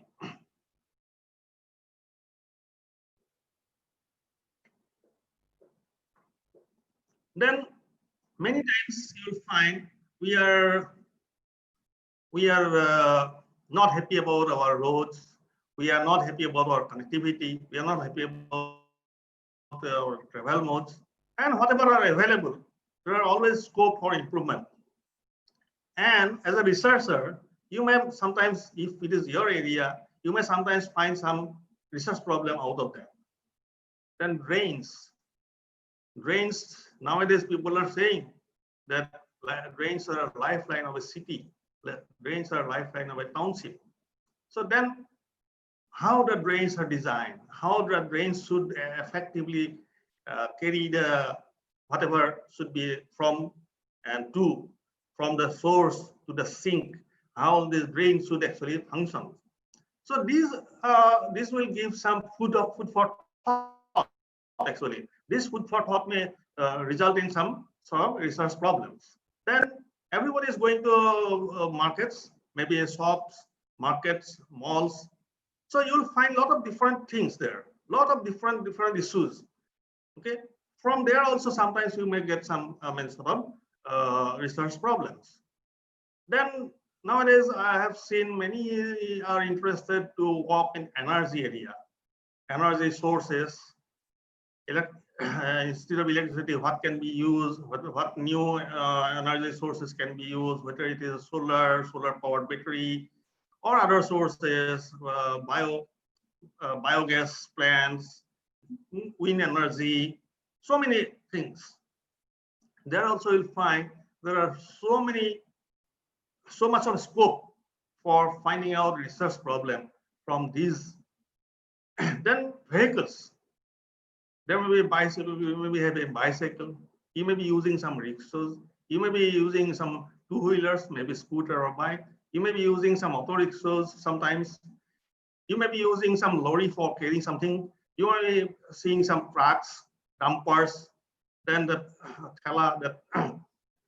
then bullock cart, bus, so many different types of vehicles are there. So there may be different types of issues, there may be different types of research problems. If you are, say, a business administrator, you want to work in business administration, then business related research problems are there. If you are an environmentalist, then environment related research problems are there. If you are an economist, economic related problems are also there. So like that, there are so many different types of problems are there. You just pick up whatever is your own area. Accordingly, you can pick up some problems. Like that, again, human behavior. Human behavior is huge. It is a huge area where you can get a lot of research problems. The human behavior may be within the family. It may be between parents and children. It may be between only parents. It may be among children, among relatives with neighbors, senior citizens, market goers, co-passengers, doctors, patients, hospital inmates, seller-customer relations. All those are coming under human behavior. So from these human behaviors, you can find out some research problems. If you are psychologist or psychiatrist or you are some social scientist, then this type of issues may attract you to do some research. As I already mentioned, all research does not lead to a degree. Some research are done for getting some tangible benefit. So particularly in human behavior, even if it is not a research leading to a degree, there are ample scope of short-term researches even to carry out for getting some tangible benefit. Then religious places, temples, namghar, holy places, mosques, churches, gurudwaras, everywhere you'll find there are always scope for different types of research activities. For example, Kamakhya temple. I can share with you my own experience. The Kamakhya management committee, they approached IIT Guwahati for some help, for some issues. Then when we interacted, we have found that not only the management issues, they actually came for management issues. Not only management issues, there are some issues which are pertaining to archaeology. So we had to induct a person, a researcher, who is basically a researcher in archaeology. Committee, they were also happy. Some of the things are already done and some of the things are yet to be done. But the research is going on. Some part of research is done, some part of research is still going on, and some part of research which are already done, these are reflected, and some of the things are not reflected because of some other difficulties. So like that, there may be different holy places, and these different holy places, there may be different types of research problems possible. Then from weather, climate, nowadays climate change is a very hot topic, right? So weather, climate, environment, these type of issues, that also really attract many people. And you'll find a lot of issues, a lot of research problems as per your own interest from these areas. Then from schools, colleges, universities, other educational institutes, you'll get huge numbers of research problems. Now it is up to you how you can pick up a good research problem for you. Then water again, it may be a potable water required for washing, cleaning, for industrial use.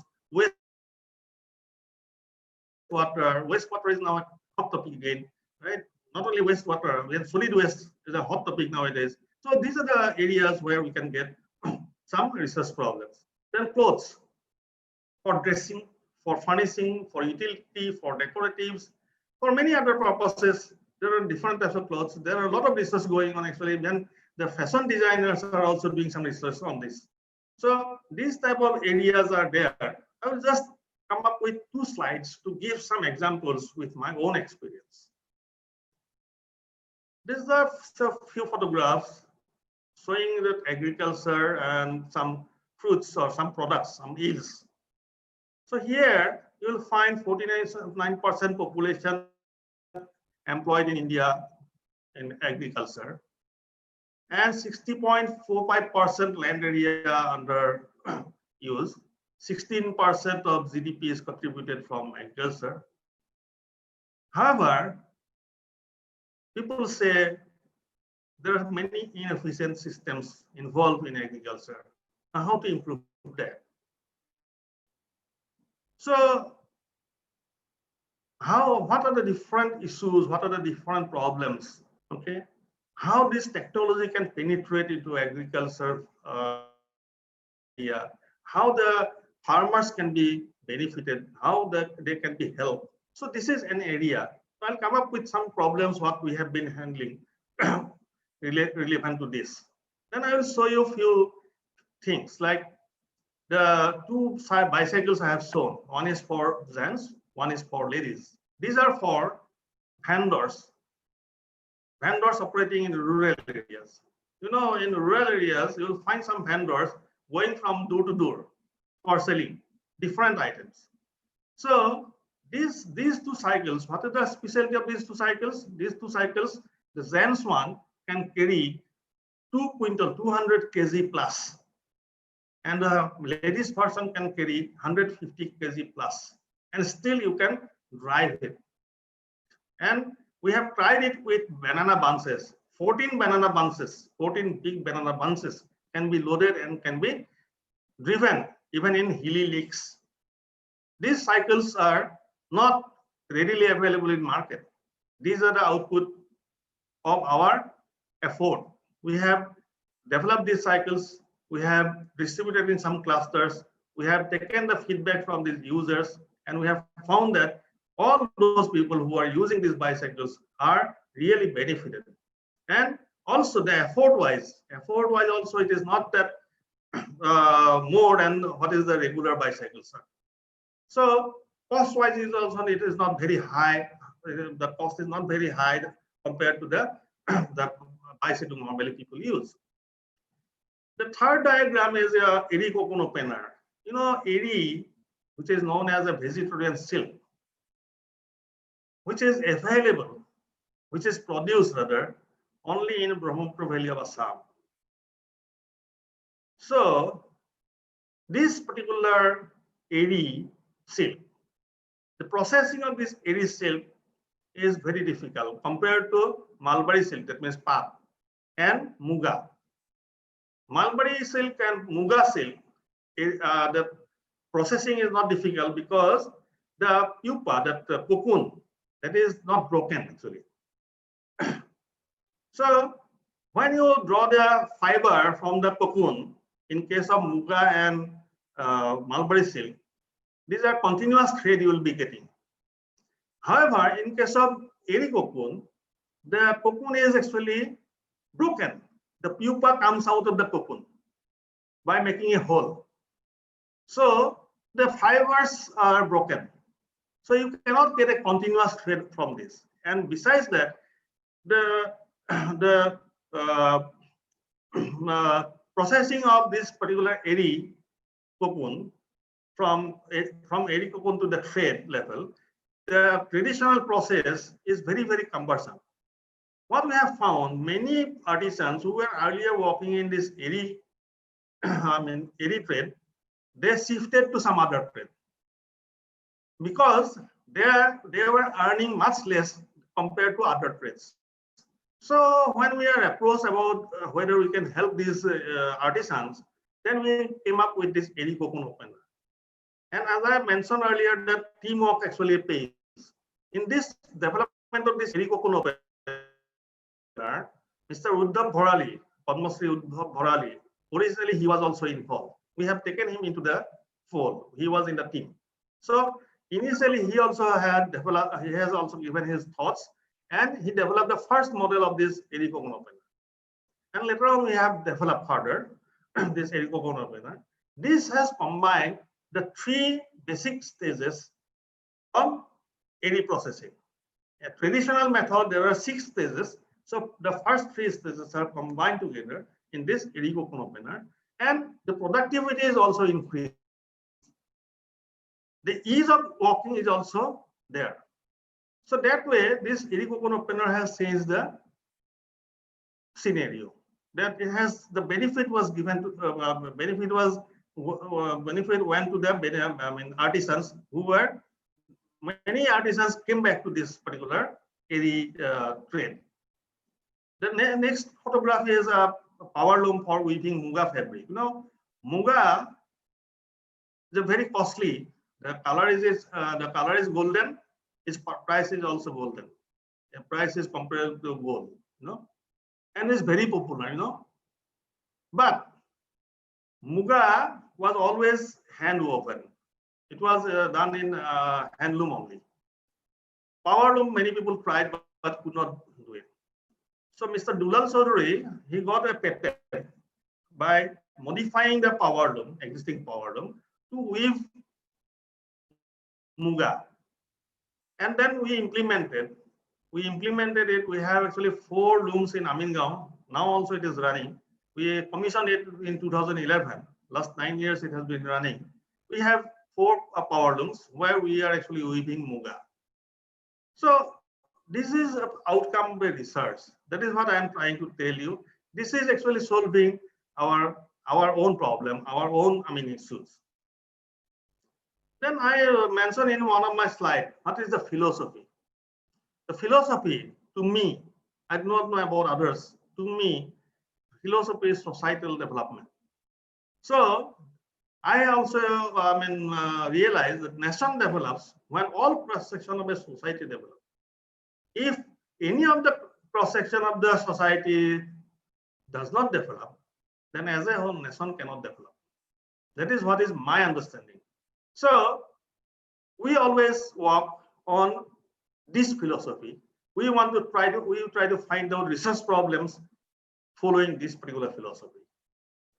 And then because we are in the research, we always feel that the output must ensure sustainability. But this word is little problematic. You will find this word is being used by many people, including politicians. What does it mean actually? If you ask somebody what sustainability means, what is sustainability? Many people will not be able to tell you what is exactly meant by sustainability. So I'm coming to that. Then, are we living in a resource-constrained society?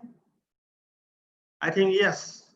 I already mentioned our facilities and infrastructure are very limited compared to many other areas within India. I'm not talking about developed countries. I'm talking about within India itself. We are resource constrained. We are a resource constrained society. So we must devise our research problem in the way a research constrained society should do. See, Royal Journal was published when there was no, formal education system in Northeast, in Assam. When there was no formal education system in Assam, Royal Society journals were published. Now you cannot straightway can compare our situation with developed countries. That is why I'm talking about within India. Within India, the Northeast is resource constrained society. So we must devise our work according to what we should realize where we are living, how we should work. So should researchers take care of societal norms or practices? I think it is yes, and I'm coming to that. So when you say about sustainability, I'm not giving you a direct definition, but just I am giving a discussion on this. The concerns are there is exponential rise of resource consumption in the name of so-called development. It hinders the social development at some point due to scarcity of available resources. Exploration. Oil exploration, particularly pre and post emergency period, the production was so high, it was made higher in that period. Okay, the oil engineers were, if you talk to oil engineers, they will be able to tell you better. They were pressurized to increase the production. And what is the fallout? The fallout is many of the wells were dried up. So the resources were consumed. It was not regulated consumption. It was under pressure. It was consumed at a high rate than what it should have been. So the scarcity we are facing later. So then there are most development practitioners contemplates only economic issues, only economics. Economics is an issue. There's no doubt about that. But economics should not be the only issue. There must be other issues which should be integrated with that. And much attention has been given on environmental impacts like energy efficiency, low carbon prints, etc., ignoring the social dimensions of the issue. And that is why many of the technology, many of the yields are not sustainable actually. So what is the need? Need is development that meets the need of the present without compromising the ability of future generation to meet their own needs. This is quoted from Brundtland Commission. Development that meets the needs of the present without compromising the ability of future generations to meet their own needs. This is what should be the spirit actually. We should work in that spirit. It is a very complex process and multidimensional concept. There are 7 pillars actually for survivability. These 7 pillars are technical, economic, environmental, social, cultural, judicial, and political. So this is a diagram. Here you will see the technical, economic, and environmental. These are the objectivity of engineers or technocrats. Then cultural, judicial, political, there's a subjectivity of community. And if you integrate all these with social issues, then the community problem solving is possible. Unless you integrate with your social issues, the community problem solving is not possible. So because I'm, even though my lecture is not biased to anything, but even that, I will use this technology for putting my point very straight. Technology has a power that may change every sphere of life in society. Many people think that technology means engineering. It is not. It is not. Technology is what? Engineering is what? How these are different?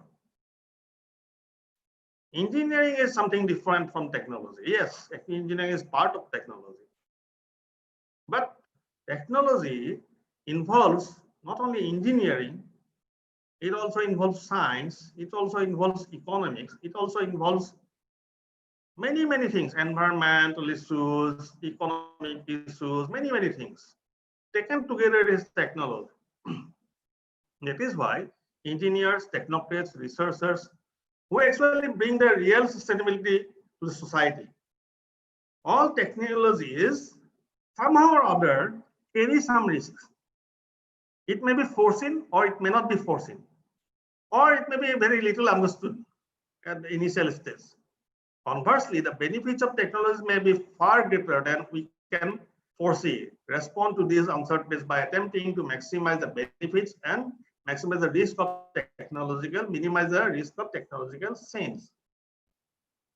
Need-based appropriate technology intervention improves productivity, reduction, and optimize the cost of energy. And I have highlighted this, stress should be given to develop technology locally. Bringing technology from other areas, there are drawbacks actually. That issue is a different issue. I can talk to you different that, because one of my students has been working on effective technology transfer. So this issue is completely different. Why? We should not always bank upon the technology developed elsewhere. We should try to develop technology ourselves. Limited purchasing power, lack of education, working in unhygienic conditions without any skill development training are the issues to be addressed. These issues are very, very important. Again, I will come up with some examples. See, these are the need-based technologies.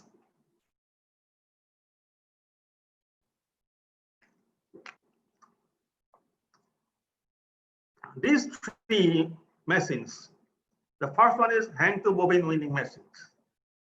Those who know about weaving, that Bhupen Hazarika's song, if you remember, Rod Puaবৰ কাৰণে মাটি বানুং কাক তাঁত বাতি কৰা, সেই গানটোত আছে তাঁত বাতি কৰা, তাঁত বাতি কৰিবৰ কাৰণে এনেকৈ গাঁৱৰ ছোৱালীবিলাক নিজে নিজে ওলাই আহে। এই তাঁত বাতি কৰাটো হ'ল এই sectional warping machine. That is the, now you can do this taat bati within a 10 by 10 or 12 by 12 room. Even if weather is bad, you can do the taat bati. This is the sectional warping machine. The first one, hand to bobbin machine, is sereki pra ughale je loy. That way, dangor nasatur para horu ughatut je loy, ughatu ako khutat mane matit puti pelai je taat bati tu kore, he ugha bilakot je loy. That is your that hand to bobbin weaving machine. There are numbers of spindles. We have 12 spindle machine. So 12 ugha 12 bobbin we can have simultaneously. The third one is Zotor, barn winding machine. Zotor jenekoi ami koro, Mahatma Gandhi's Zotor, ba jitue Zotor. This is having again numbers of spindles. And the most advantage is if it is powered, but if there is no power, it can be pedal, can be run with pedal. These two machines, sectional warping machine and barn winding machine, are powered and also possible to drive manually. So these are the machines. Why we have developed? I showed you this Muga power loom. During this Muga power loom, when we were working on that, for implementation of that, we needed these three machines actually. We tried to purchase it from elsewhere. We got a lot of difficulties, not only price, some other difficulties. And finally, we decided to develop our own machines. And our machines are quite different than what is available in the market. What is developed in Banaras or Ahmedabad or Madurai, our machines are quite different. The machines which are produced in Benares or elsewhere, these machines are having casted parts. So if one particular part of the machine is broken or not working, you have to contact that particular supplier to replace it, that particular part. You cannot locally repair it. We have developed these machines such that it can be maintained locally. The users themselves can do the maintenance. And its cost is also much lower than what is available from Benares or Ahmedabad or Madurai or other places. I'll come with some other things. Betel nut cutter. Actually, we surveyed Valpara district once, and we have found in the Supari clusters, Mahajans, the rich vendors of Supari, they were using actually small children for cutting this betel nut, for making 2 pieces of this betel nut. And when we made this survey, we have some videos also. We have found the children are having, all the children are having some amount of finger cuts. So to avoid these finger cuts, actually to avoid this child labor, we developed this betel nut cutter. And we made it so simple and so cheap in price, such that the people, the rural people directly can purchase it, use it, and maintain it. So this is, we have not named it as a machine. This is not a machine, it is a betel nut cutter. This is again one feed block, which is originally we made it for yaks in Arunachal Pradesh. There is National Research Center of yak. So we have given it to them. There are 2 models. They have taken the manual one. Later on, National Research Center on Mithun from Dimapur, they have taken the hydraulic one. We have 2 different type. And these are commercially produced. These are commercially produced by licensed fabricators in Guwahati.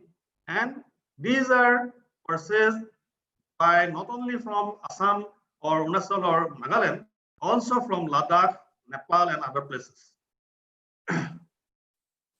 These are the machines.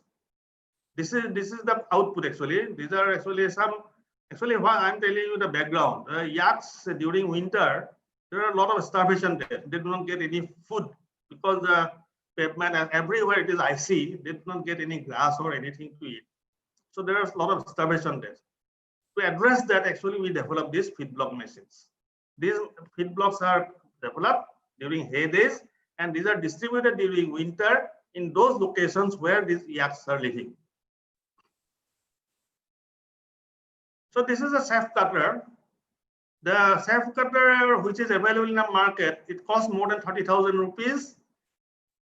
A lot of maintenance is required, and we have developed this a tabletop shaft cutter, particularly used for mushroom developers, and this is very cheap and very handy to use.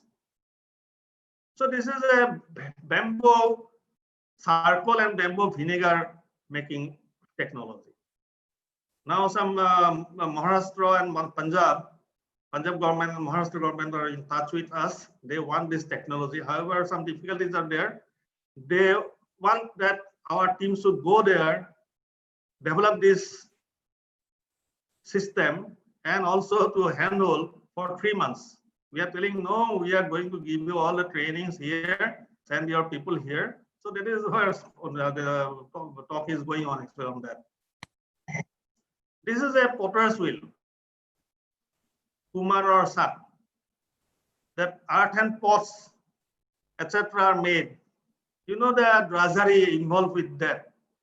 This is reducing the drudgery. This is a swing machine type of potter's wheel. Very even lady artisans can also use it. It is becoming very, very popular in these clusters where these earthen works are done. So I'll just give you some food for thought, like how different projects we have been working with our students. The Center for Rural Technology in the first batch in 2016, they entered. 2017, they started their first MTech project. The project titles, just I am reading out: Collection and Transportation of Biomass in Rural Area and Value Addition. Another one was Design of a Safe Cutter particular to the mushroom producers. Another was Synthesis and Characterization of Magnetic Nanoparticles coated with different coating materials for fluoride removal. Next one is characterization of bale metal on the basis of study of its processing by artisans of Assam. Potential bioresources from Northeast India as an alternative to customized sanitary napkin. In vitro micropropagation of stevia, ribodina, and industrially important medicinal plant. Big tech and ICT-based web app for rural community. Solid waste management in rural area. Iron and fluoride removal of water filter. So these are just, I'm just showing you that because I have been emphasizing that problems, research problems are around us.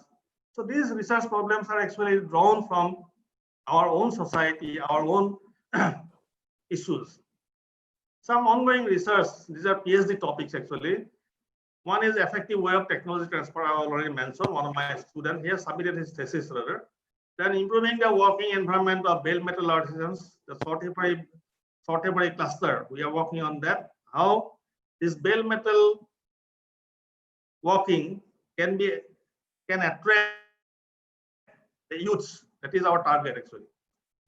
Then design and development of scale down CTC tea processing unit for small tea growers. This will take little time. This is going on. Computer vision integrated IoT device for small to medium outdoor farms. Then technology intervention in cultivation of ginger and turmeric. So these are just to give you some food for thought that how the research problems can be found out from around us. There is ample scope to find out research problem around us. If someone wishes to find economic issues, some environment, some history, some philosophy, some anthropology, some technology, everything is possible. Doing so will enrich the society in particular and the nation in general. Adequate literature search from all possible resources is key to carry out a meaningful research by introducing novelty. I mentioned this earlier also. The finding of the state of the art, what is existing, is very, very important when you start your research. Should explore the best testing facilities around, because we are a resource constrained society. We do not have much of facilities. So we must answer where the facility is available, how we can take the advantage of that facility. Report thesis writing is very important, taking advantage of plagiarism sake. So this is also very, very important. So quality should never be compromised. Researchers should be aware of IPR issues. Good research output should not remain in the report, thesis, and labs. Adequate measures should be taken to transfer it for use, utility, application. So with this, wish all the budding researchers for their success in contributing to social development. Thank you very much for your patience. Thank you very much, Dr. Kakoti. Now the session is open for discussion. Few questions the audiences. And first question is, drug discovery, which entails sustained effort over 10 to 15 years, had been pursued by open source documentation. This may be highlighted in the context of open source research problem. Will you just repeat? I could not follow the first part of the thing. Yeah, drug discovery, which entails sustained efforts over 10-15 years, had been pursued by open source documentation. Okay. This may be highlighted in the context of open source research problem. Okay. Okay. Good. I have not covered all the areas. As I mentioned, many more I mentioned. So it is possible. I have mentioned only few. There are huge areas actually. Okay. Then silk research is an example of indigenous knowledge and innovation in research problem finding and solving. Yes, sir, I know your need, but I need two hosts. Silk research is an example of indigenous knowledge and innovation in research problem finding and solving. Yeah, there's no Question is question not- actually, no? Yeah, that is not Yeah. clear. The question actually, yeah. Yeah. Okay, these are the two questions actually. Okay. Yeah. It is unmute. Yeah. Okay. Yeah. Okay. Now it's okay. Okay. Okay, then actually Dr. B.G. Unni, chairman of the committee, is online. Okay. Dr. Sasindra Kakoti, he will speak now for you. Sure, sure. Sir. Can you listen? Yes, sir. Yes, we can. yes. Yes, sir. Okay. Yes, sir. Okay. Okay. So Dr. Kakuti, it was good. In fact, what happened, I am now coordinating with the two places. Okay. So that is the reason, I had to be away from 12 to 1. Okay. Then there was a problem with my laptop. So I'm sitting with the two laptops, both did not come, now coming in with mobile. Okay. So now it was so good. In fact, I left Guwahati last year only. Today it was very interesting talk. In fact, we selected this topic. The reason is that for the last couple of years, you know very well, earlier times, funding bodies used to be given go for basic studies. Now you are the person one in IIT Guwahati, and again I know a person, Hazarika. Both are working now. We have to do something for the society. Yeah. Okay. Earlier time it was like that. Basic studies applied was not that much. Now funding bodies also preferring to have something to the society.